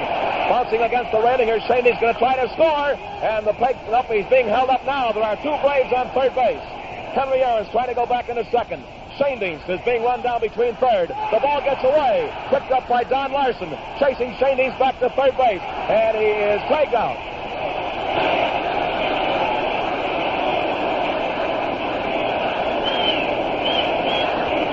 And there was a great bit of elemental baseball by Don Larson, as he was where he was supposed to be, backing up the throw, and he made the tag of Shane Dienst on a hard shot. A base hit that hit off Bill Skowron, caromed over into foul territory. Casey Stengel's walking out to the mound now. Skowron went over, picked up the ball. Shane Dienst was wheeling around third base, suddenly stopped. The throw came in. They had Shane Dienst trapped, but Aaron was over on third base. Henry started to go back to second base. Shane Dienst then, trying to get Henry off the hook, moved down the third base line. And the throw from Lumpy, the third baseman, to the plate, got away from Yogi Berra. But Don Larson, backing up the play beautifully on the spot, ran him down and tagged him at third. That's a base hit for Wes Covington. But Shane Dienst is out as the Braves miss a scoring opportunity here in the 6th inning.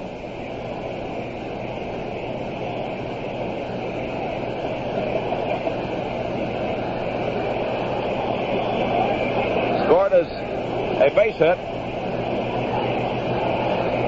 Now there are 2 outs. Frank Tory, the batter. Frank has 2 of the 5 hits off Larson. Line singles to center field in the 2nd and the 4th, and he takes a fast strike on the inside corner. That play is scored, in case you're scoring at home, by numbers 3-2 to 5-1. Skowron to Berra to Lumpy to Larson. Milwaukee has runners on first and second base. 2 men are out. Brooklyn-born Frank Tory at the plate. Left-handed batter Larson's pitch is low and inside. He just moved his knees back in a hurry to get out of the way of that pitch, and it's even at ball 1 and strike 1. Frank Tory, who as a youngster over in Brooklyn, New York, dreamed of someday competing at Yankee Stadium. Last year found the home run range here at the Yankee ballpark.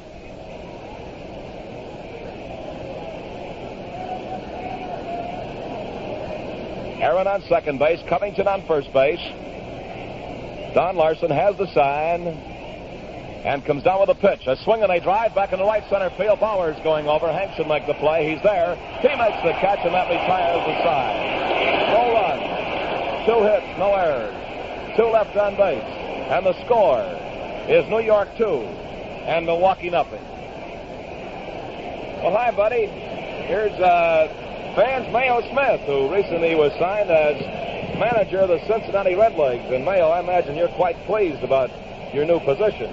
That's true, Earl. It's a grand opportunity to be named the manager of the Cincinnati Redlegs for 1959. I know you're going to have a fine ball club over there, Mayo. Incidentally, Casey Stengel appears to be having quite a bit of trouble with this Braves ball club. As a National League manager, what makes this Milwaukee ball club click? Well, it's the overall balance of the ball club. They have fine pitching, great defense, and good power.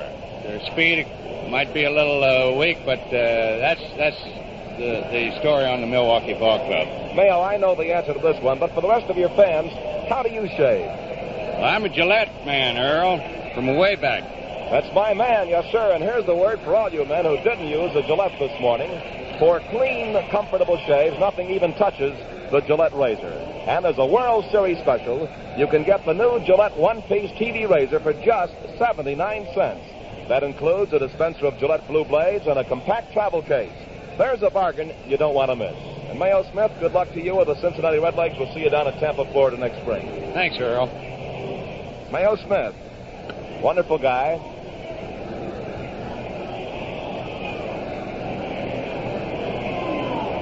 Last half of the 6th inning, and the crowd is still buzzing about the base running in the top half of the 6th inning, which took the Braves out of a rally. And now here's Mickey Mantle leading off against Bob Rush, and Mickey takes the ball. It's outside. Mickey against Bob Rush has struck out. He has walked. He has hit 11 home runs in World Series action, 2 so far in this series. Trails the immortal Bambino Babe Ruth by 15, which is an all-time World Series record. There's a swing and a high foul off to the left. And it's ball 1 and strike 1. Let me put that another way. Ruth leads with 15 home runs. Mantle trails him by 4. Mickey Mantle, Yogi Berra, and Norm Seaburn. First 3 men to face Bob Rush. The 1-1 pitch is swung on. There's a high fly ball to deep left field. Going over on this ball is Wes Covington, and he's there to make the catch for the out.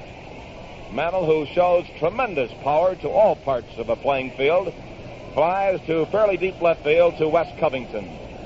Covington, as he moves around on a fly ball, still shows a noticeable limp from his badly damaged left knee and also from a pull muscle in his right leg suffered about 3-4 weeks ago against the Pittsburgh Pirates. Yogi Berra, the batter, 1 out and nobody on base. Yankees lead 2-0. Berra, hitless and 2 times at bat, takes high around the bill of his cap for a ball. Berra fouled out on the first pitch to third baseman Eddie Matthews in the 2nd and popped out to Red Schoendienst in the 4th. Stocky built, strong left-handed batter. And a strike is called and a fastball moving away that time on the outside corner belt high, and it's ball 1 and strike 1. The Yankees, 2 runs, 2 hits. Milwaukee, no runs, 5 hits. Neither team has committed an error. It's been a great ball game out here at Yankee Stadium. 1-1 pitch, a swing and a high fly ball to short left. Coming in, sunglasses down, moves in now, and he takes it for the out. Pair of flies to Wes Covington.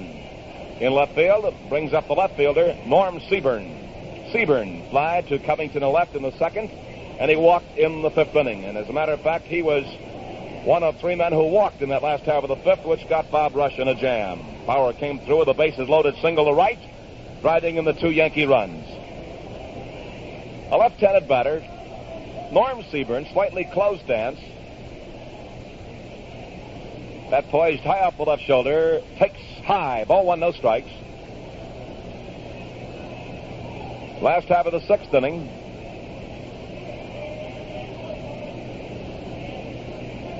Into the windup goes Bob Rush. Fires away. The curve is in there on the handle. Inside corner for a called strike, and it's even at 1-1. Ball 1, strike 1 count. Tight ball game with New York out in front, 2-0. Yankees trying to battle from behind in the third game of the series. The pitch in there, but it's too low, and it's ball 2. It's over the plate below the knees. Ball 2 and a strike 1 count. Covington, Brewton, and Aaron in the Braves outfield, left to right.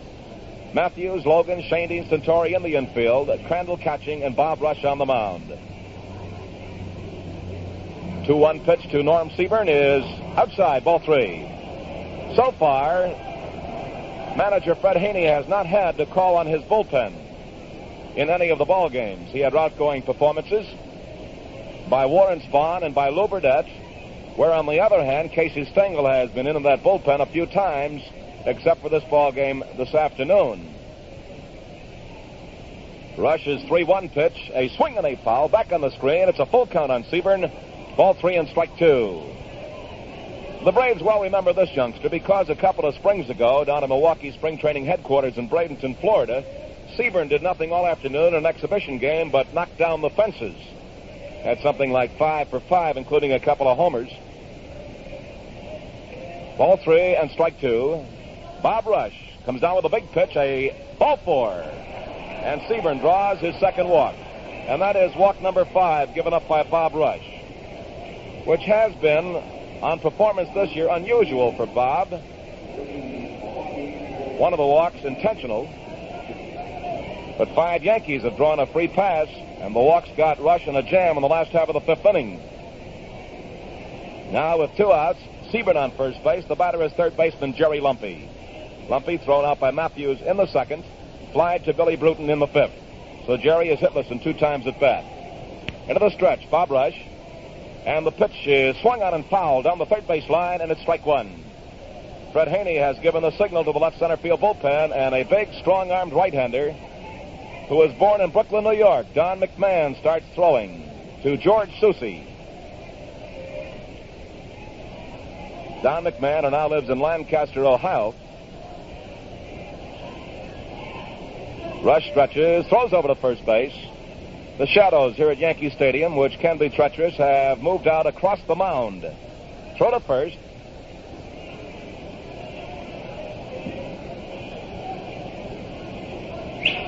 Strike 1 count on the left-handed batting Jerry Lumpy. The Yankees have Norm Seaburn on first base with 2 outs. Pitch is outside, and it evens up the count at ball 1 and strike 1. Ball 1, strike 1 count. Jerry Lumpy, who saw action against the Braves last year in the series, swings. It's a high foul down the third base line over towards the stands. Goes Eddie Matthews. I don't believe. Nope, he's not going to have room. It's 3 rows up. 1 and 2, the count on Lumpy. On deck is first baseman Bill Skowron. Boys in blue doing their usual fine job again this afternoon. Tom Gorman behind the plate. John Flaherty at first. Al Barlick at second base. And Charlie Berry at third base. Down the left field line, it is Bill Jakowski, and down the right field line, Frank Umont. And these fellas are always thrilled at a World Series assignment. 1 and 2 the count. Rush has the sign from Crandall, delivers, and there's a swing and a grumble past the mound in the center field for a base hit. Seaburn's going to go to third base. Here's a throw across the infield. He is in there, safe at third. Brewton to Eddie Matthews as Seaburn beat the throw. And Lumpy comes up with hit number 3 off Bob Rush. A ball that hopped over the mound and scooted between Logan and Shane Deans in the center field.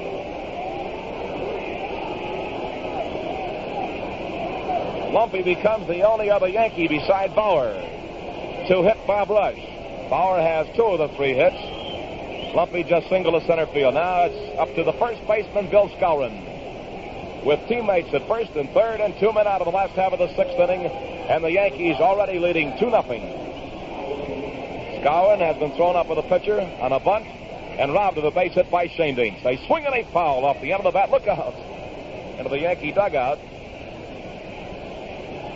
Moved a couple of the boys quickly. Strike 1 count on Skowron. He hit that pitch on the end of his bat. Seaburn on third base. Jerry Lumpy on first base. 2 outs. Bob Rush in trouble. Last half of the 6th inning. Fires a swing and a foul tip off the glove of Crandall. Now the left-hander, Juan Pizarro, has joined Don McMahon on the Braves bullpen in left center field. So manager Fred Haney, who has been all smiles nowadays, isn't smiling right now, has that jaw set as he leans on the steps over on the third base side, looking out of the dugout. 0-2 pitch, and a fastball is outside. It's 1-2. Ball 1, strike 2.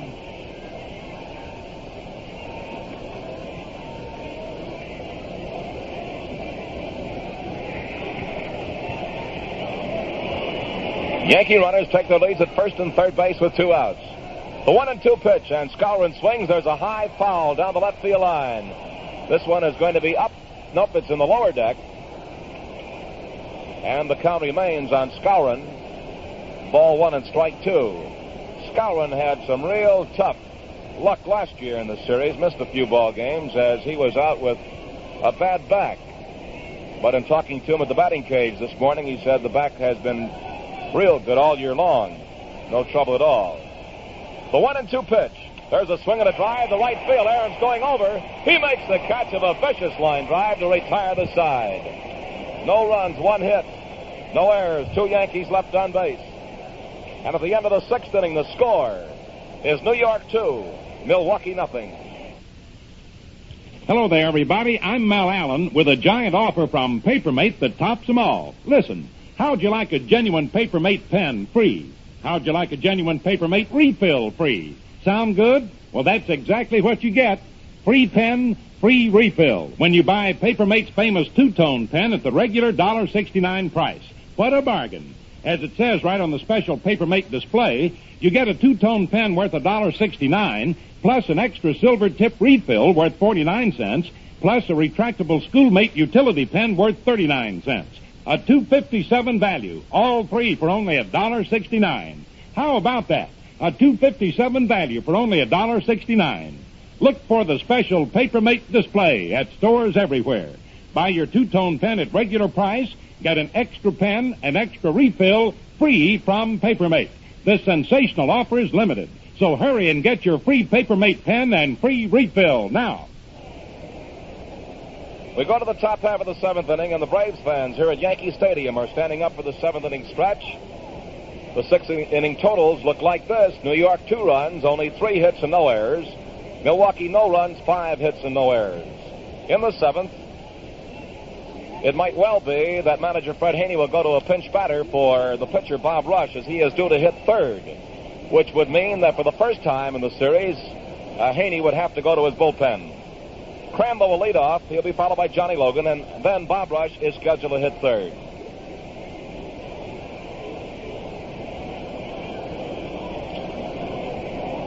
Crandall has had a rough time against Don Larson.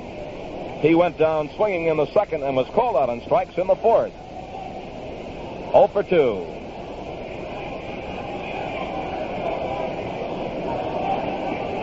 The lights are being turned on now at Yankee Stadium. The first pitch is high and inside to Crandall. Ball 1 and no strikes. Not all the light standards or all the lights have been turned on as yet. Just in the home plate area. As the shadows begin to lengthen, as I mentioned in the last half of the 6th inning. Ball 1 and no strikes to count on Del Crandall. Don Larson fires a strike on the outside corner. Ball 1 and strike 1. Ball 1, strike 1 count. Norm Seaburn in left field, Mickey Mantle in center field, and Hank Bauer in right field. The Yankee outfield Lumpy at third, Kubek at short, McDougald at second base, and Skowron at first. Larson delivers. The curve is outside, ball 2. Yogi Berra behind the plate. Crandall, right-handed batter, had a home run here at Yankee Stadium in the 7th game of the series last year. Swings, it's a line drive to left field for a good solid base hit. Crandall digs around first base, holds up now as Seaburn throws into the shortstop, Tony Kubek. Crandall comes up with hit number 6 off Don Larson. Line shot between Lumpy and Kubek to left field. Puts a runner on first base with nobody out. Harry Hannebrink is in the on-deck circle. Harry Hannebrink, utility infielder and outfielder, left-handed batter, will swing a bat for Bob Rush. So that'll be all for Bob, who pitched a fine 3-hitter. Johnny Logan, right-handed batter, 0 for 2 this afternoon. Swings, misses, strike 1.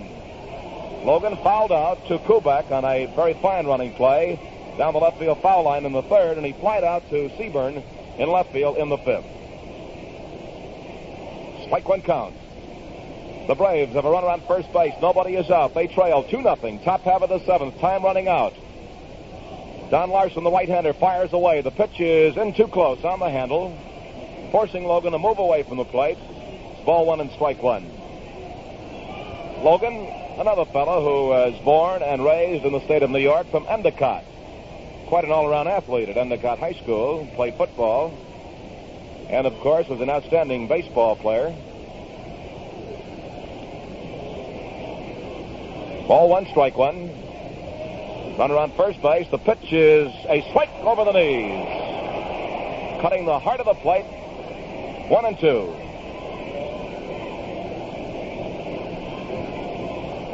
Ball 1 and strike 2 the count. Crandall with a leadoff single is on first base. Don Larson takes a deep breath, staring down at Yogi Berra. Up on the rubber, goes into the stretch, arms down. The 1 and 2 pitch, a swing on a high fly ball, center field. Drifting over to his right is Mickey Mantle, shading his eyes. He's there, takes it. 1 man is out. Now the batter is Harry Hannebrink, batting for Bob Rush, so that'll be all for Bob, who pitched a very, very fine ball game. Harry Hannebrink this year appeared in 63 ball games, batted .188, had 3 doubles and 4 home runs, and drove in 10 runs. Hannebrink was born and still lives in St. Louis, Missouri, stands 6 feet, weighs 185 pounds.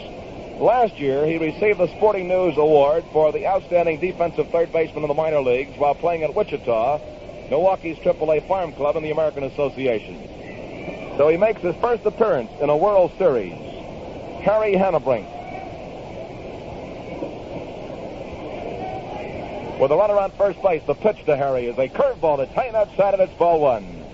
Hannebrink checks down with the third base coach, Billy Herman. Ball 1 and no strikes. The Braves have out-hit the Yankees 6-3, but New York leads in that very important run department 2-0. We're in the 7th inning at Yankee Stadium.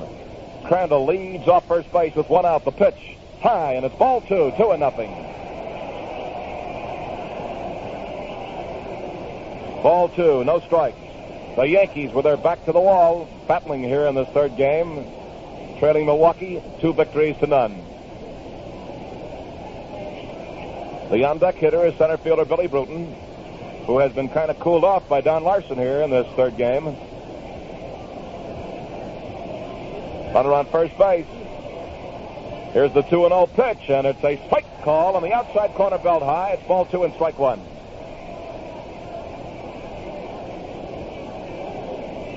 Hannebrink, who wears glasses now, started the 1958 season without glasses, but had his eyes checked in June and found that he was nearsighted. 2-1 pitch, a swing and a miss, going all the way around. He tried to give that ball a ride, and it's ball 2 and strike 2. Boy, did he go around.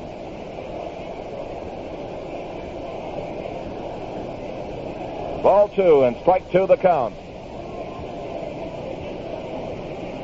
Catcher Del Crandall led off with a sharp single to left. Stayed there as Logan flied to Mickey Mantle around towards left center field. And that's where we are right now. A ball, 2 strike, 2 count on Hannebrink. 1 out, a runner on first. Braves are behind 2-0. Into the stretch, Don Larson. The pitch is in the dirt. Nice stop by Yogi Berra. Yogi body blocked the ball as he put his knees together, stopping a pitch that hit in the dirt in front of the plate, bouncing up towards him. So it's a full count, 3-2, and Berra walks slowly out towards the mound. Talking to Don Larson, rubbing the shine off a baseball for Don.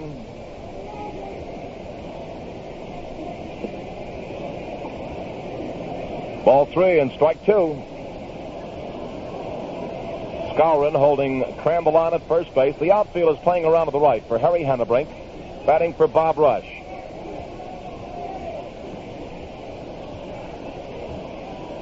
Three-two pitch, a swing and a high fly ball out behind the second baseman. Going back is Gil McDougald, and he takes it for the out. So Hannebrink pops out to Gil McDougald.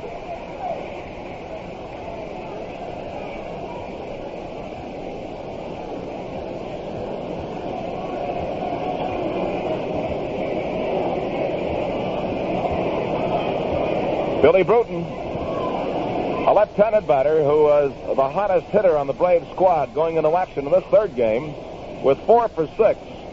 Tried to bunt for a base hit and was thrown out on a very fine play by Yogi Berra in the first inning. Walked in the third and fouled out to Jerry Lumpy down the third base line in the fifth. A left-handed batter, hitless in 2 times at bat.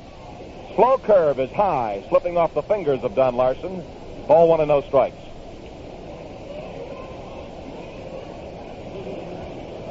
Ball 1, no strike count on the speedster, Billy Brewton.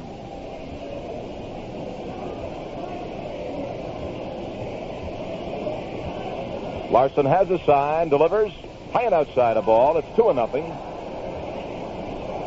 And the redhead, Red Shaindienst, is on deck.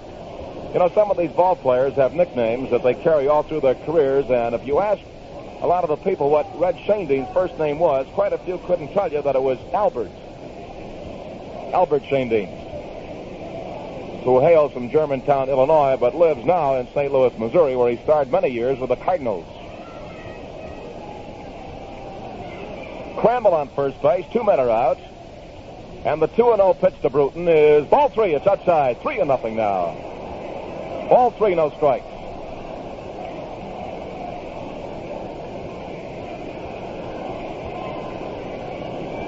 Ball 3 and no strikes on Billy Brewton.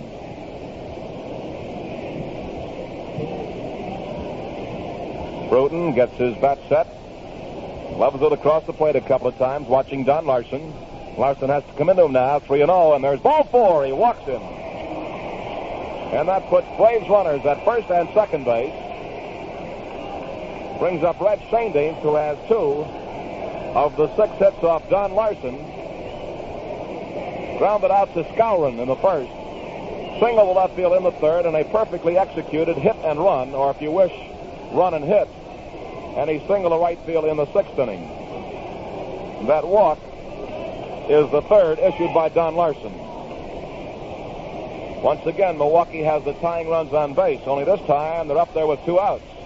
Crandall on second base, Brewton on first base. A left-handed batter, Red Shaindienst, takes strike 1 in the outside corner just below the letters, and Red did not like the call. He's out of the batter's box and telling Tom Gorman all about it. Very seldom does Red get riled up there at the plate. He's one of those hitters who's tough to work on because he crowds home plate.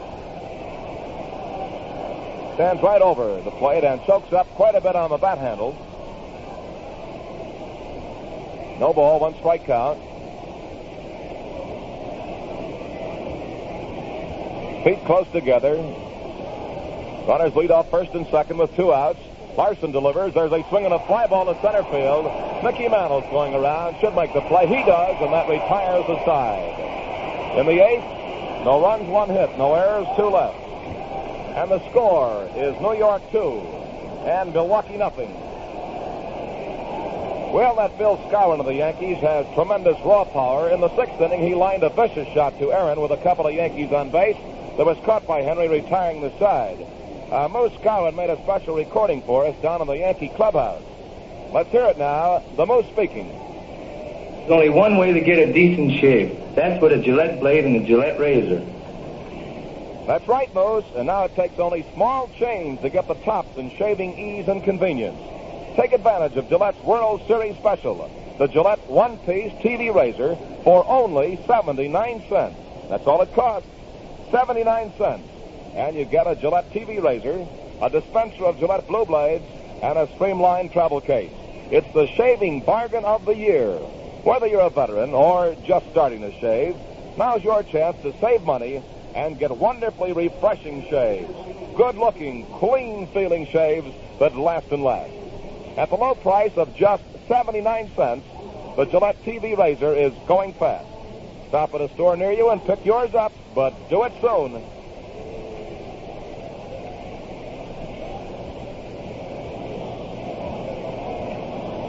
Let's pause 30 seconds for station identification. For over 3 generations around the world, Saratoga Vichy has been the Vichy, the real Vichy. Get the yellow label, yellow label, yellow label, yellow label. Saratoga Vichy for a living carbonation that never goes flat. For extra dry flavor, get real Vichy, Saratoga Vichy. WGY, WGFM, Schenectady. A new automotive star is born, the 59 Rambler, loaded with even more features than last year's sales record smasher. See it, drive it at Cummings Motors, 1040 State Street, Schenectady.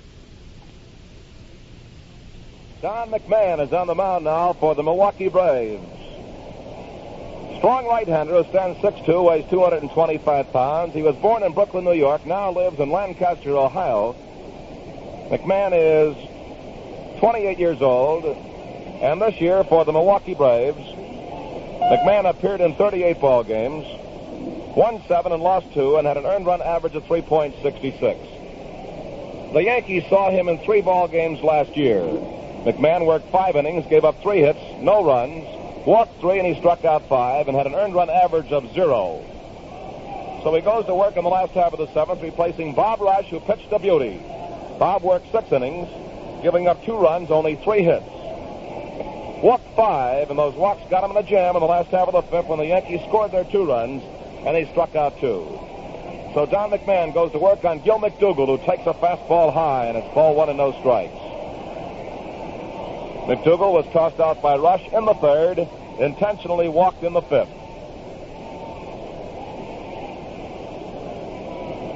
New baseball is handed to Del Crandall by umpire Tom Gorman. Yankees out in front 2-0 in the last half of the 7th.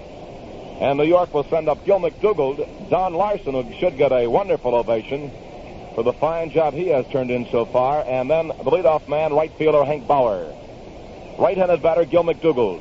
Don McMahon delivers, and a strike is called on his fastball. In the trade, you'd say this guy has a good hummer. His fastball moves around, jumps quite a bit. Ball 1 and strike 1. Outfield is shading McDougall a little towards left. He swings, misses, strike 2. 1 and 2 the count.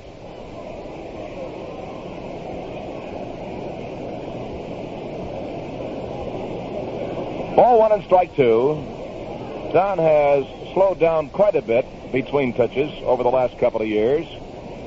Used to be he'd just say, give me that baseball, and he'd throw. There's a curve way outside, a swing and a miss by Gil McDougall. That pitch was 5 feet away from McDougall. He was really fooled.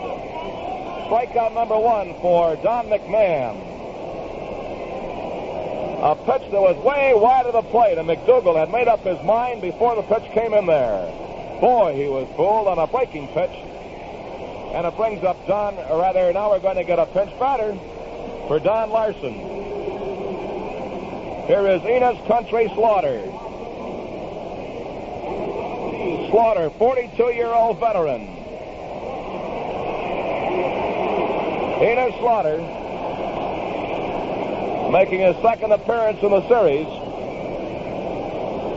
is 0 for 1. A left-handed batter, and the first pitch is in close to ball. So that'll be all for Don Larson. As Casey Stengel is going to his bullpen in the 8th. Enos Country Slaughter takes the ball, it's high, and it's ball 2 and no strikes. Slaughter, who hails from Roxborough, North Carolina, 5'9", 188-pound veteran, 42 years old. has seen brilliant action in both the National and the American League. 1 out and nobody on base. 2-0 pitch is too high. Ball 3. And we'll get another Yankee pitcher in the top half of the 8th inning. So for the 3rd straight ball game, Casey Stengel goes to his bullpen. Yankees are leading 2-0. Here is the windup, and the pitch is ball 4. Slaughter gets a walk on 4 pitches. First walk given up by Don McMahon, and the 6th walk issued to Yankee batters.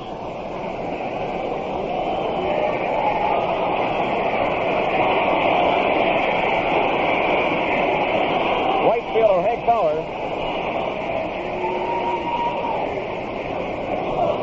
who has 2 of the 3 hits. In the batter's box, he singled home the Yankee runs with a looping fly ball to short right field in the 5th. The bases loaded single. Single deep short in the 1st. Takes high, and it's ball 1. He popped out to Tory in the 4th inning.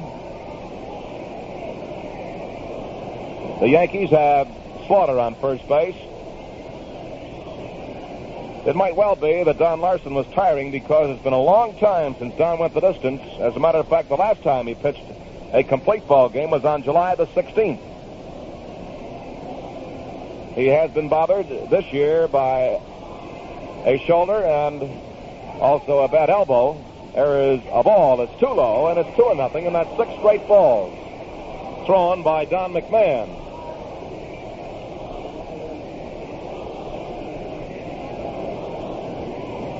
Ball 2, no strikes. Right-hander Ernie Johnson is now loosening up in the Braves bullpen in left center field. Here's a swing and a foul. Runner was going. Country Slaughter off with the pitch, moves back into first base as Bauer got a piece of that ball, fouling it off. So the Yankees employ the hit and run, and it's ball 2 and strike 1.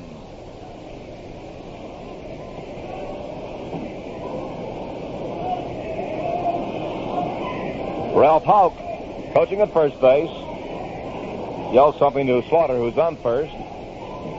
Yankees lead 2-0, last half of the 7th. Here's a throw to first, and Enos goes back on his stomach that time, diving back in head first, grabbing the bag with his hands.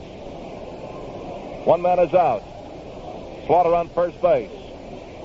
Hank Bauer, right-handed batter. The 2-1 pitch. Bauer swings as a drive back in the left field. That ball's a long way back towards the wall. Home run!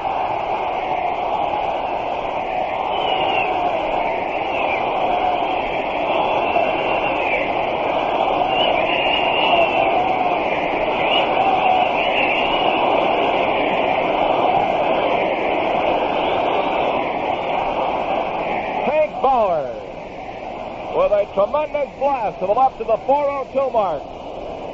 Boy, I mean, he really tagged one. A 2-run home run of the Yankees lead 4-0. And Bauer has 3 of the Yankees' 4 base hits. And 4 runs batted in. Kubek takes high and outside, and it's ball 1 on Tony. A tremendous blast off the bat of Hank Bauer, his 3rd home run of the series. 1-0 pitch is swung on. There's a fly ball to short left. Digging is Wes Covington. He stops, makes the catch, and it's 2 away. So Kubek now is 0 for 4 and 0 for 11 in the series. 2-run home run by Hank Bauer, and the Yankees now have a 4-0 lead. And that for Bauer in World Series play is his 6th home run. Pitch at Mickey Mantle is high and inside. He goes down. Fastball high and inside, and Mickey Mantle was forced to hit the dirt. Ball 1 and no strikes. 2 men are out and nobody on base. Fastball is high, and it's ball 2 and no strikes. Walks have hurt the Braves today. 3 walks in the 5th. And a bases-loaded single scored the first 2 runs. Pitch is high, and it's ball 3 on Mickey Mantle, who has struck out, walked, and flied to left. He is hitless in 2 trips. Mickey in the series has 2 base hits, both homers, in 8 times at bat, hitting at .250. Left-handed batter, 3-0 pitch, ball 4. And that is walk number 2, given up by Don McMahon.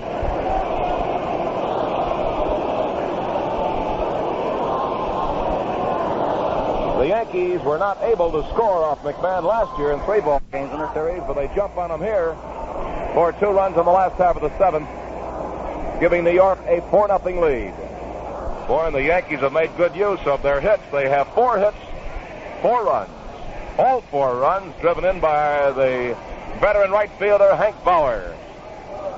The batter is Yogi Berra, and Berra takes ball 1 inside, and Don McMahon has had nothing but trouble with his control here in the last half of the 7th. Berra has fouled out to the third baseman, popped to the second baseman, and he has flied to Covington and left. 0 for 3 for Yogi. He now has 2 hits and 11 times at bat in the series. Ball 1 and no strikes. Runner on first base. Here's a throw to first, and Mickey just got back in time. Ernie Johnson continues throwing in the Braves bullpen. Here's the 1-0 pitch, and it's hit out in front of the plate. Picked up by McMahon. He tags Yogi Berra. Yogi at that time tried to fall away from the pitch. Ball hit his bat, and let's see now. There's a discussion going on here. The first base umpire might have called a play differently than Tom Gorman, and Gorman is arguing he called the play a fair ball as Berra fell away from the pitch. The ball hit his bat, rolled out in front of the plate. He was tagged out by Don McMahon. As Casey Stengel was out to talk to Tom Gorman, but that's it. And the last half of the 7th, 2-run score on just 1 hit. 2-run home run by Bauer, no errors, and 1 man was left on base. At the end of the 7th inning, the score is New York 4 and Milwaukee nothing. Do you really want a decent shave? Do you really want a decent shave? Then shave to that with the blade and the razor by Gillette. Shave to that. We are getting a new pitcher now for the New York Yankees. That'll be all for Don Larson. He was listed for a pinch batter. This is Ryne Duren, who was the loser in the first ball game at Milwaukee 4-3 in the 10th inning. Ryne Duren. Don Larson worked 7 brilliant innings today, allowing no runs. He was tagged for 6 hits, but spread them out real well. Gave up 3 walks, and he tied Whitey Ford for the high strikeout total so far in the series, 8. Both had 8 strikeouts in 7 innings. Now here is Ryne Duren, fastballing right-hander from Cazenovia, Wisconsin.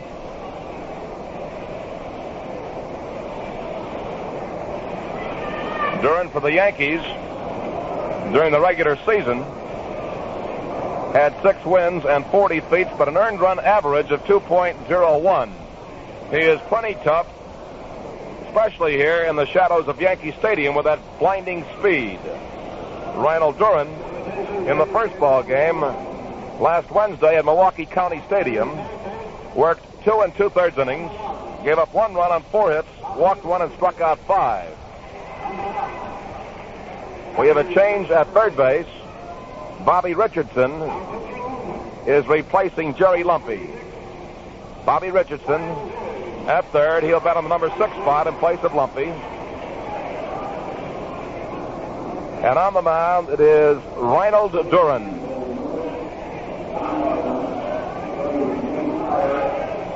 So, Duren is expected to hold the Braves in the 8th and the 9th as the Yankees have built up a 4-0 lead. Leading off is third baseman Eddie Matthews, who has struck out 3 times in a row and 7 times in 3 ball games. Matthews, Aaron, and Covington will be the first 3 men to face Ryne Duren, who is called upon to protect this 4-0 lead, given to the Yankees by a great veteran, Hank Bauer.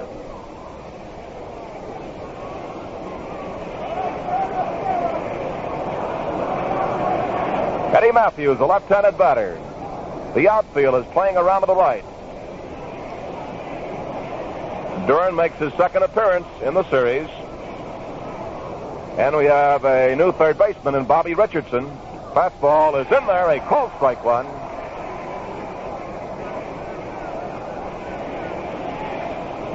Nobody on base and nobody out. Braves batting in the 8th. They trail 4-0.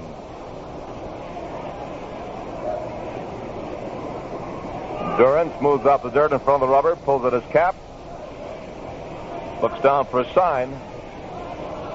No ball, 1 strike count. Here's a swing and a miss, and it's strike 2 on Matthews.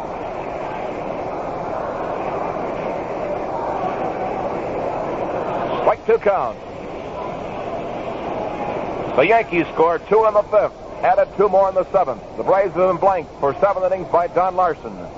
Now working for Casey Stengel, Ryne Duren. Eddie Matthews in the hole, a strike 2 count.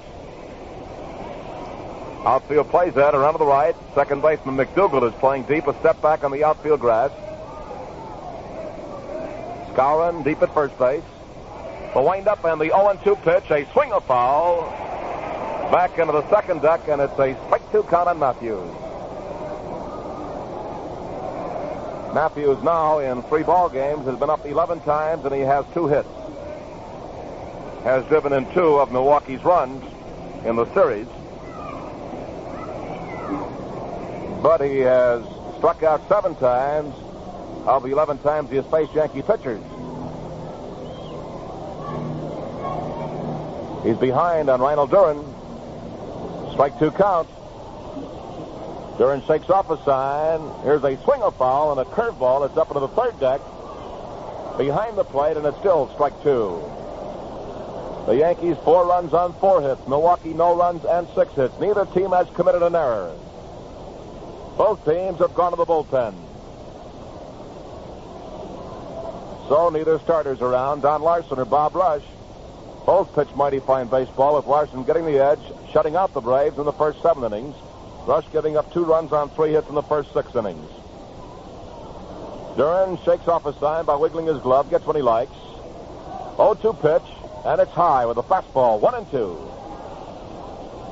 Ball 1 and strike 2. The Braves this year have been known as a come-from-behind ball club, and they're facing quite a task here, a real uphill battle, as they trail by 4 and late in the ball game in the top of the 8th.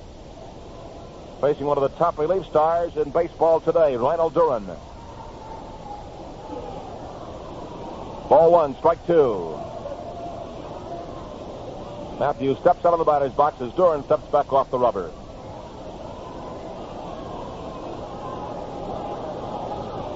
One and 2 the count.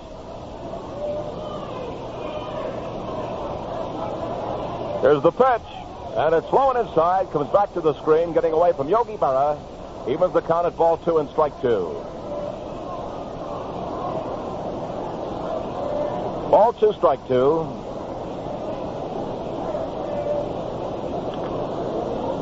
Eddie Matthews is leading off here in the top half of the 8th inning.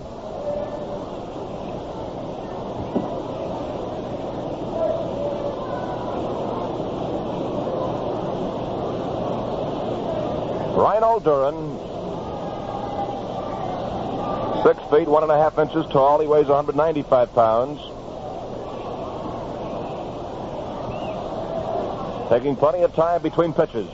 2-2 pitch, a swing, a foul, as Matthews continues to hang tough in the batter's box, just getting a piece of that fastball. 2-2. This goes back a long time, but I can remember when Duren broke into organized baseball back in 1949 with the Wausau Ball Club in the old Wisconsin State League. And then he was just a youngster, of course, and he was really firing, and that was in Class C baseball, and some of those lights in Class C are pretty tough. And he was a real tough kind of face. Ball 2, strike 2. Pitch is high, and it's ball 3. Full count on the Braves' third baseman, Eddie Matthews, leading off in the 8th inning. Ball 3, strike 2. Aaron on deck, and Aaron will be followed by Wes Covington. Yankees fighting back here in the third game. They trail Milwaukee 2-0. Duren starts his motion. Pitch is a ball 4. Matthews walks. And that is walk number 1 given up by Duren, and the 4th walk issued by Yankee pitching.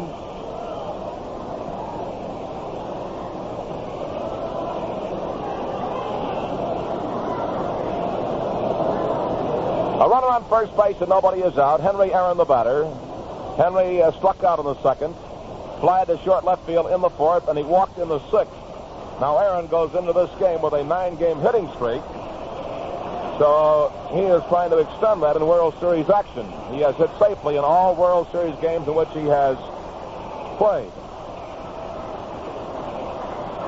I believe we're getting action now in the Yankee bullpen.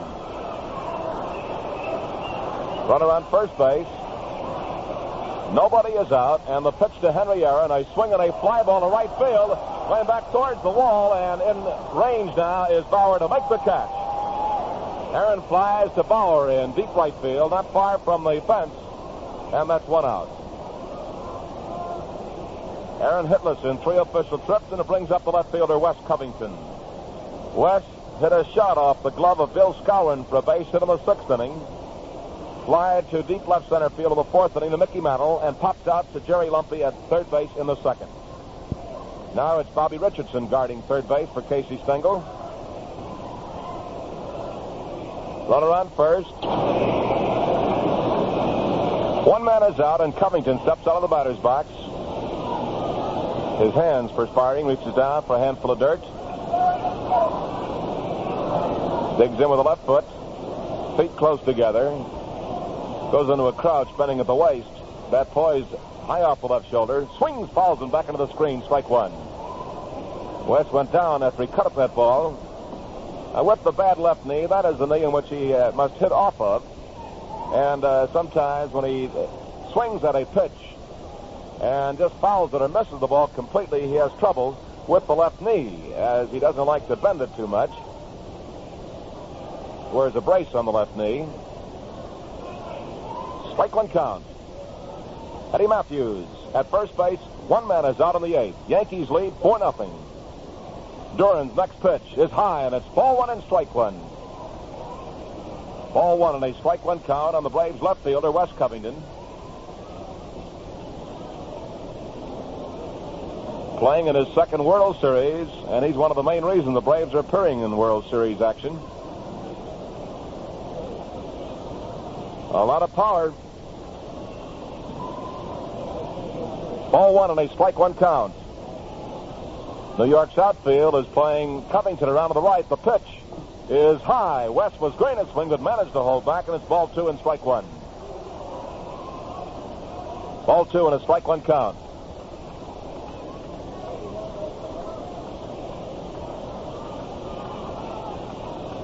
Two and one the count. Well, the Braves have not been shut out by Yankee pitching in a World Series in any of the 7 games last year, nor the first 2 this season. But they're trailing now. Here's a swing and a miss. And a mighty cut by Covington evens the count at ball two, strike two. Ball two and a strike two count. On the other hand, the Yankees were blanked twice last year, both times by Lou Burdett.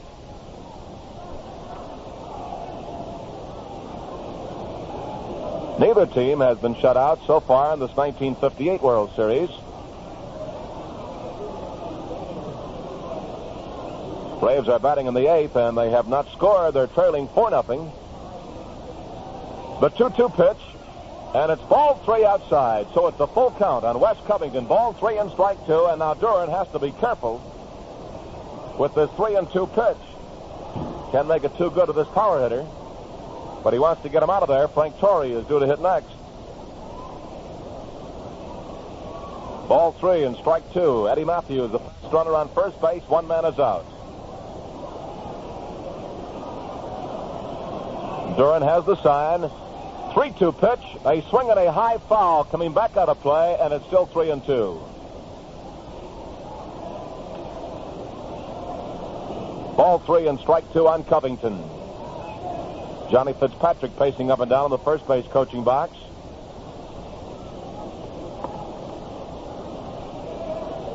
Yankees 4 runs on 4 hits. Milwaukee no runs and 6 hits. The Braves have Eddie Matthews on first base. Reached first base on a walk by Duren. Aaron fly to right field, so there is one away. 3-2 pitch. Ball four, and Covington walks.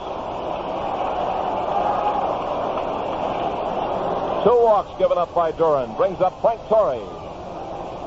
Torrey, who has 2 hits in 3 times at bat, has singled to center field twice, and has flied to Bauer in right field in the 6th inning. So now in the series, Tory has hit safely 3 times in 9 trips, batting at .333. A left-handed batter whose front foot, his right foot, is up very close to the plate. Close stance. Runners on first and second base. One man is out. He takes ball 1. It's outside, and Duren is having a little trouble with that control, which is so important, especially here in the latter stages of this ball game. Yankees have a 4-0 lead. But when you follow a ball club all season long, complexions of ball games can change in a hurry.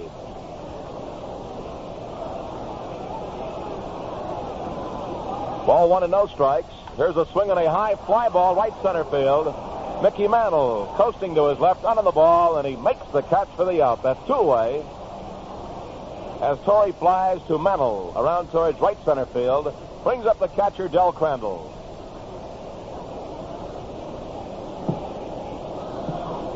Crandall struck out in the second, called out on strikes in the fourth, singled to left field in the 7th inning for the last base hit off Don Larson. Larson, who worked 7 innings, allowing no runs, 6 hits, walked 3, and he struck out 8.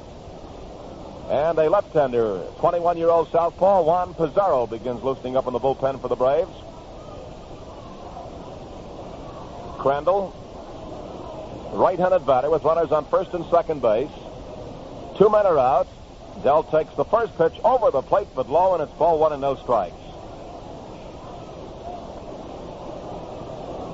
Johnny Logan, with his batting helmet, moving up towards the on-deck circle.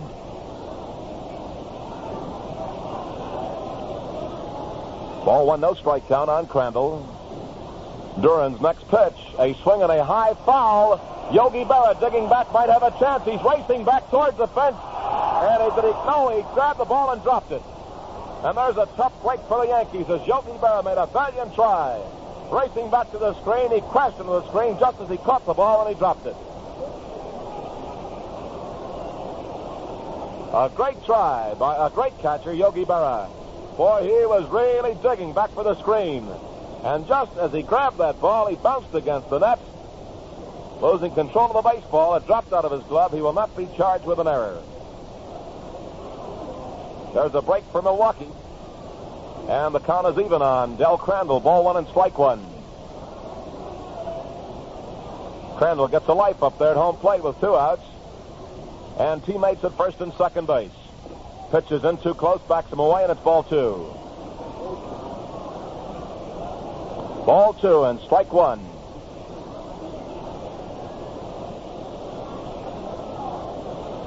Ryne Duren, fast-balling right-hander.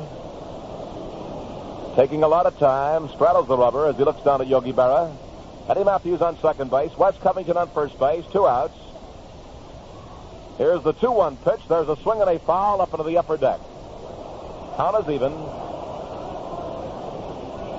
Ball 2 and strike 2. Well, as we look around, we notice a lot of photographers, of course, out here filming this series. And incidentally, Lou Fonseca, who does a very fine job on the World Series film, which is used by people all across our nation, let me know before the ball game today that this year the World Series film will be in color for the first time in the history of any World Series film. So that should be something you folks should look for in your neighborhoods across the nation when it's available. Ball 2 and strike 2 on Crandall. The pitch to Del. High inside, gets away from the catcher. Runners are going into second and third base. High inside fastball that took off. Hit off the glove of Yogi Berra. And it's 3-2 with runners on second and third. And that's going to be scored as a wild pitch charged to Ryne Duren. A wild pitch. And that fastball took off, rising on Yogi Berra, hit off his glove, rolled behind the plate. Matthews going to third base. Covington to second. Matthews was a little hesitant about going to third because the Braves are trailing by 4. And he wanted to make sure that ball was deep enough behind the plate that he wouldn't have any trouble making third base. 3-2 pitch. A swing and a ground ball to the shortstop. Picked up by Tony Kubek. The throw to first base. He is out, retiring the side of the 8th. No runs, no hits, no errors. 2 men left on base. And the score remains the New York Yankees 4 and Milwaukee nothing. Well, Red Schoendienst of the Braves is quite a busy ball player. Besides playing and in this World Series, he's reporting the World Series for a chain of newspapers. Well, I've got news for you, Redhead. That's right from the shaving headquarters of the world, news that I know you're going to enjoy, because the Grand Slam bargain of the year is Gillette's World Series special. The Gillette one-piece TV razor for just 79 cents. At that price, it's really news. 79 cents, and you get an up-to-the-minute Gillette TV razor, a dispenser of Gillette Blue Blades, and a handy travel case. And you get years and years of clean, comfortable shaves. Quick shaves, too. One-piece construction means lightning-fast blade changing and rinsing. And Gillette's double edges save you money on blades. Now's the time to retire that old razor of yours. Take advantage of this bargain price. At just 79 cents, the supply of Gillette TV razors is going fast. If you wait, you may be late.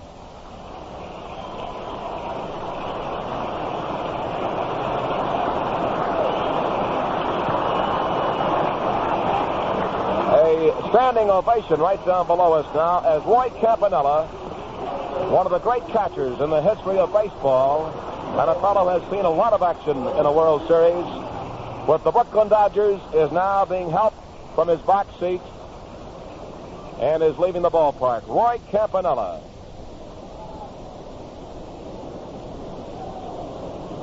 Roy has given his accident a great fight. And we're going into the last half of the 8th inning out here now at Yankee Stadium as Norm Seaburn leads off. Here is the pitch, and there's a ball.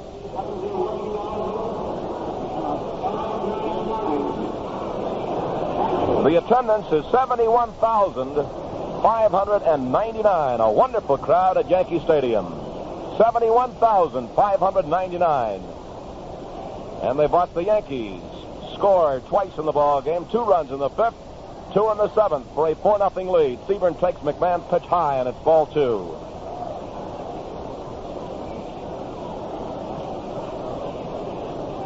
Ball 2, no strikes on Norm Seaburn, who has fly to left field, walked in the 5th, and walked in the 6th. Here's a strike, and it's 2-1.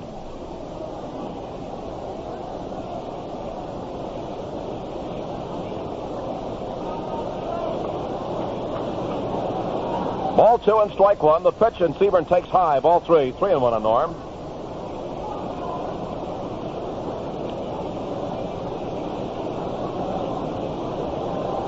Ball 3 and strike 1. On deck is third baseman Bobby Richardson. There's a swing and a broken bat. A ground ball to the second baseman picked up by Schoendienst. Over to first. He is out, and something very unusual just happened as Seaburn hit that ball on the handle. It was a handle pitch. The bat snapped off right where the ball hit. And the barrel end of the bat, the money end, the business end, came back and hit umpire Tom Gorman. Gorman shaking it off behind the plate. That's one away. Schoendienst to Tory on Norm Seaburn brings up Bobby Richardson, the third baseman, up for the first time this afternoon. A little guy takes a ball that's slow and outside. Ball 1 and no strikes. Bobby Richardson, been up once, has no hits in the series. Right-handed batter takes high, and it's ball 2, 2-0. Richardson stands 5'9", weighs 164 pounds. He's only 23 years old. Hails from Sumter, South Carolina. And he looks at a strike that's called. It's ball 2 and strike 1. Bobby Richardson batting with 1 out and nobody on base. Yankees out in front, 4-0, last half of the 8th inning. McMahon's next pitch is swung on, a hard it falls as Schoendienst left a beautiful play over to first. He's out. Another sparkling play by Schoendienst.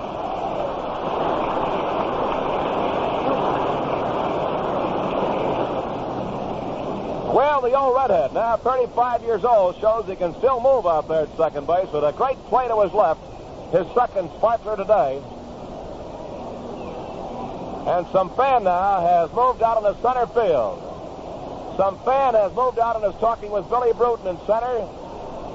The umpires are looking for some of the park police. And now he has left Brewton in center and is going over to Aaron and right. Some young baseball fan came out of the stands and is over talking to Henry Aaron in right field. And finally, out of the Yankee bullpen comes one of New York's finest. Policeman over says, "Come on, son, let's get out of here now. It's a ball game." 2 outs, nobody on base. Bill Skowron, the batter. Skowron has nothing for 3. He was robbed by Shane Deans on another great play to his left in the 5th inning. And then he lined out to Aaron in right field in the 6th inning. The right-handed batter, Don McMahon, looks him over and fires the first pitch in too close, ball 1.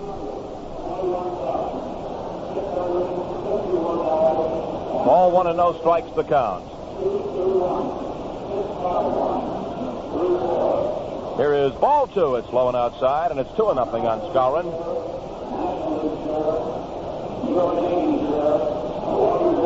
Outfield playing Bill a little bit towards left field. Skowron batting with 2 outs and nobody on base, and New York leading Milwaukee 4-0 in the 3rd game of the series. Tomorrow it'll be Warren Spahn against Whitey Ford. Here's a swing and a miss on a curveball. It's 2-1. The same 2 pitchers who had the honor of opening up the series last Wednesday at Milwaukee County Stadium. Warren Spahn against Whitey Ford. Curve, strike 2 is called on Skowron. It's even at 2-2. Frank Crosetti talking it up in the third base coaching box. Ball 2, strike 2. There's a swing and a miss, and Skowron strikes out. That is strikeout number 2 for Don McMahon, and the Yankees are 3 up and 3 down to the last half of the 8th. No runs, no hits, no errors, nobody left on base. And at the end of the 8th inning, the score is New York 4, Milwaukee nothing.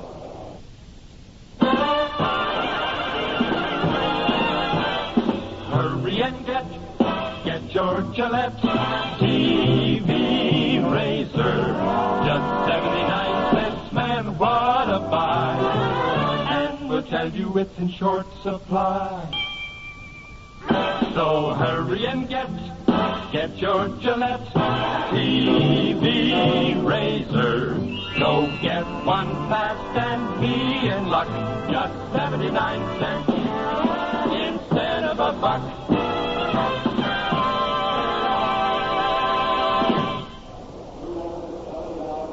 In the 9th inning, Milwaukee's last chance. As the Yankees lead by 4 big runs, 4-0, they'll send up Johnny Logan, a pinch batter for Don McMahon, and looks like Casey Wise will make his first appearance in the World Series. Utility infielder who began his major league career with the Chicago Cubs. Casey Wise moving up towards the on-deck circle, so he will bat for McMahon. And then the top of the batting order, Billy Brewton. Ryne Duren firing down to Yogi Berra. Berra, who likes to talk to the opposing players, has Johnny Logan smiling as he steps into the batter's box. Very quick with the ad-lib.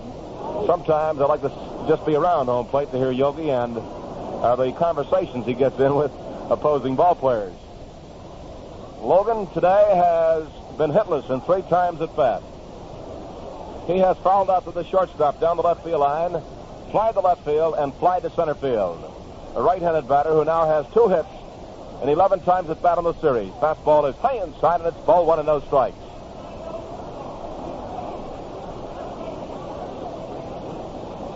Ball 1, no strikes to count. The outfield is shaded around towards left. The first baseman, Bill Skowron, has moved in a couple of steps, about halfway at first. While the second baseman, McDougal, is playing deep. He's on the edge of the grass in the outfield.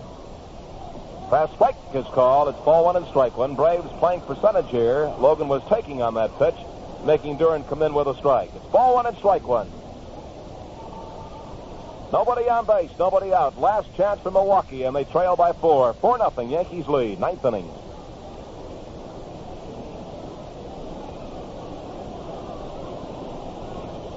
Logan standing deep in the batter's box. Crouching over, takes ball 2 outside, 2-1. Duren came on in the 8th inning for Don Larson, who was lifted for a pinch batter in the last half of the 7th. He walked 2 Braves hitters. but got him out of there without any trouble. And now he's working in the ninth. 2-1 pitch to Johnny Logan. Ball 3. It's high and inside, and it's 3-1. Casey Stengel, no doubt, has action in the bullpen, but here at Yankee Stadium, you can't spot anybody in the Yankee bullpen, and you just catch a glimpse of the Braves bullpen in deep left center field. The Yankee bullpen is in right center. Ball 3 and strike 1 on Johnny Logan, who looked down at third base coach Billy Herman. See if the green light was on. Ball 3 and a strike 1 count. Here's the pitch. And a strike is right down the alley. It's ball 3 and strike 2. Ball 3 and a strike 2 count.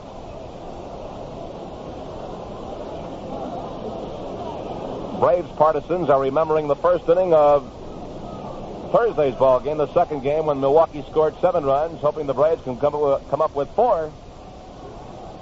But it's quite a task against a guy like Ryne Duren. 3-2 pitch. Ball 4. There's a start in the ninth inning for Milwaukee. And that is the third walk issued by Duren. And here is Casey Wise, a switch hitter, utility infielder, who has played at short and at second base for manager Fred Haney in the 1958 National League season.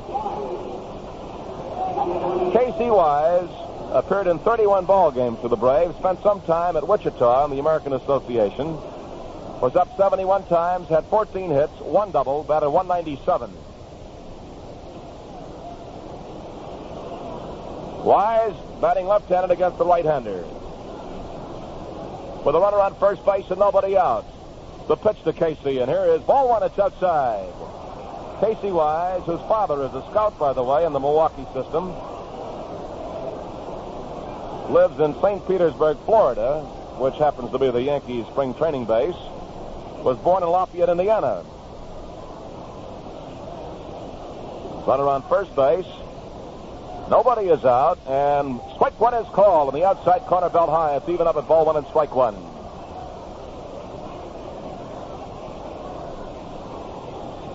Ball 1 and a strike 1 count. Casey now 26 years old.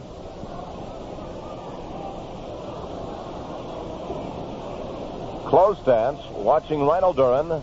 The 1-1 pitch is strike 2 called outside corner, knee high, and it's 1-2.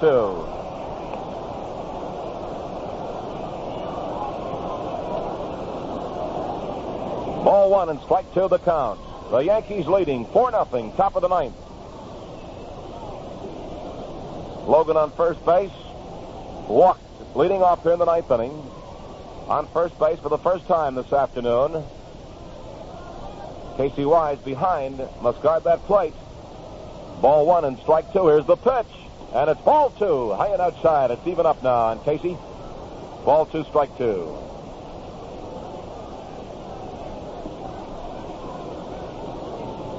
Ball 2 and a strike 2 count.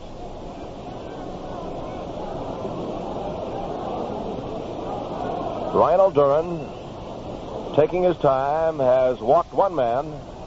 Logan on first, nobody out. 2-2 pitch, a swing and a miss. He struck him out. So there is strikeout number 1 for Duren. And it brings up the center fielder, Billy Brewton. Duren in 2 2/3 innings last Wednesday at Milwaukee struck out 5 hitters. And that is the 9th Brave to go down on strikes today, as Larson had 8 strikeouts in 7 innings. Billy Brewton, hitless in 2 official times at bat. He's been on base twice. He's walked twice in the 3rd and the 7th. Both walks off Larson. Thrown out by Bauer on an attempted bunt in the 1st, and he fouled out to the 3rd baseman in the 5th. Left-handed batter who takes a strike. Ryne Duren remembers Billy Brewton, as was Billy, who broke up the ball game in the first game of the series in the 10th inning with a single off Duren. Sending home the winning run as the Braves edge New York 4-3. The right-hander delivers high and outside with his fastball. Evens it up at ball 1 and strike 1. But a low-hit ball game out here this afternoon. The Yankees have 4 hits but 4 runs. All 4 runs driven in by Hank Bauer. 2 on a home run. The other 2 on a bases-loaded single. The Braves have 6 hits. They ran themselves out of an inning in the 6th inning when they had a chance to score. They had a man trapped off third base. Ball 1 and strike 1. The pitch is swung on, a high foul on the third base side. It's ball 1 and strike 2.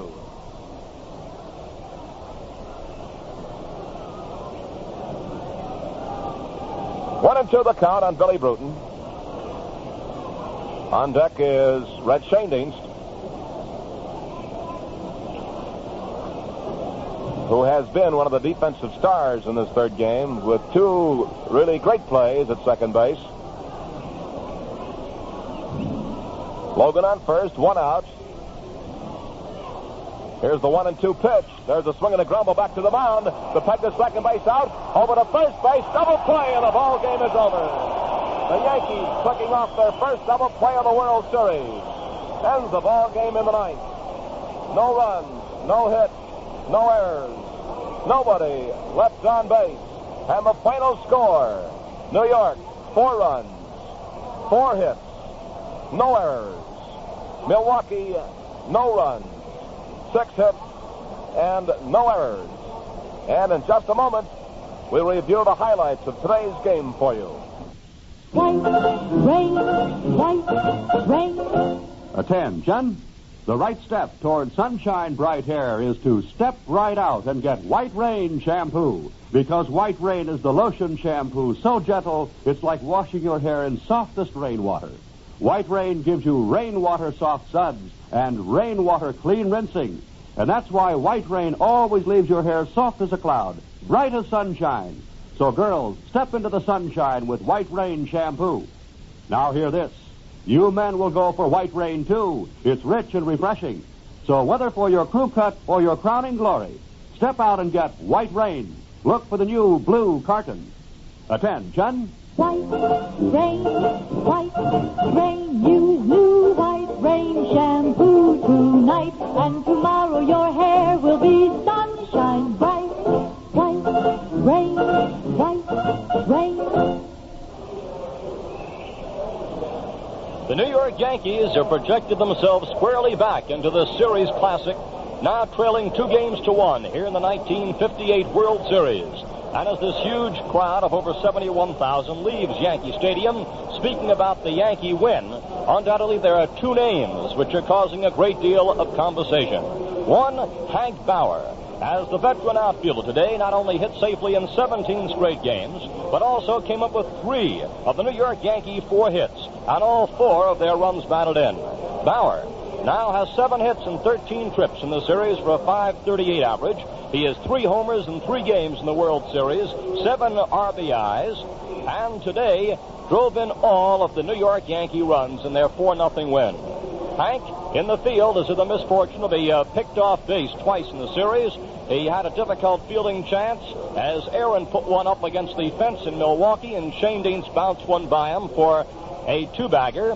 However, Hank has always seemed to bounce back, and in the pressure of the series, he has emerged as a big hitting star. So Hank Bauer gets a salute from the New York Yankee fans for his clutch performance this afternoon. The other big name, Don Larsen. For Don today, it was certainly not a perfect game, but as far as the Yankee fans were concerned, it was perfect enough. Larson, who was out from the middle of July when he pitched his last complete game until the middle of September, wasn't even on the first list of Yankee World Series eligibles, but he finally made it on the last day of the season. And Larson today picked up his 3rd series victory against but 2 defeats. He went 7 shutout innings. He gave up 6 hits and 3 walks. And evidence that he was tiring, he yielded 3 hits and 2 walks in his last 2 innings. He fanned 8, but none in his last 2 innings on the mound. He was backed up by Ryne Duren, who was a bit wild but certainly effective, and came back after his early performance for a great performance this afternoon. So the Yankee pitching and the Yankee bat of Hank Bauer were the big topics for the New York Yankee fans this afternoon. But certainly the Brave fans had a lot to be thankful about in the great performance by Bob Rush, who pitched 6 innings in his series debut. The only factor that hurt Bob today was his lack of control. He gave only 3 hits in the 6 innings, and of the 5 walks that he allowed, 3 came in the 5th. And that set the stage for Bauer's two-run single which fell just in front of Aaron in right field. And then a walk to Slaughter by McMahon also led to a Bauer blast, that home run which came up there in the 7th. But it was a fine performance by Rush, who was backed up effectively by McMahon in the ball game. Now, as far as the individual plays during the game, perhaps the key play as far as Milwaukee was concerned is one that will be highly debated for many days to come. That came in the 6th inning with men on first and second and one out. And it was a rundown play in which a ball was hit by Covington off the glove of the first baseman Skowron. Shane Dean started to come in after rounding third of the plate. He suddenly put on the brakes after coming up the line third of the way or more, and he dashed back toward third. Meanwhile, Skowron had thrown home, and in the ensuing rundown, the ball was thrown back toward the plate by Lumpy. It got by Yogi Berra, but Larson backed up nicely, and the tag was finally made on a 3-2-5-1 play, and that eliminated the big scoring opportunity for the Milwaukee Braves. There were also some other fine plays by Milwaukee, including 2 sparklers by Red Schoendienst. Well, that's the story today, and tomorrow it's Whitey Ford against Warren Spahn as the series continues, and we're looking forward to more thrills and excitement tomorrow afternoon. Tomorrow, be sure to tune in for the 4th game of the World Series. We'll be on the air at 1:45 Eastern Daylight Time. Our thanks to our NBC engineer, Harry Alexander. Our statistician, Herb Hett. This broadcast was produced by NBC sports editor, Paul Jonas. And now for Earl Gillespie and myself, this is Bob Wolf saying smooth sailing, smooth shaving, and good afternoon for the Gillette Safety Razor Company.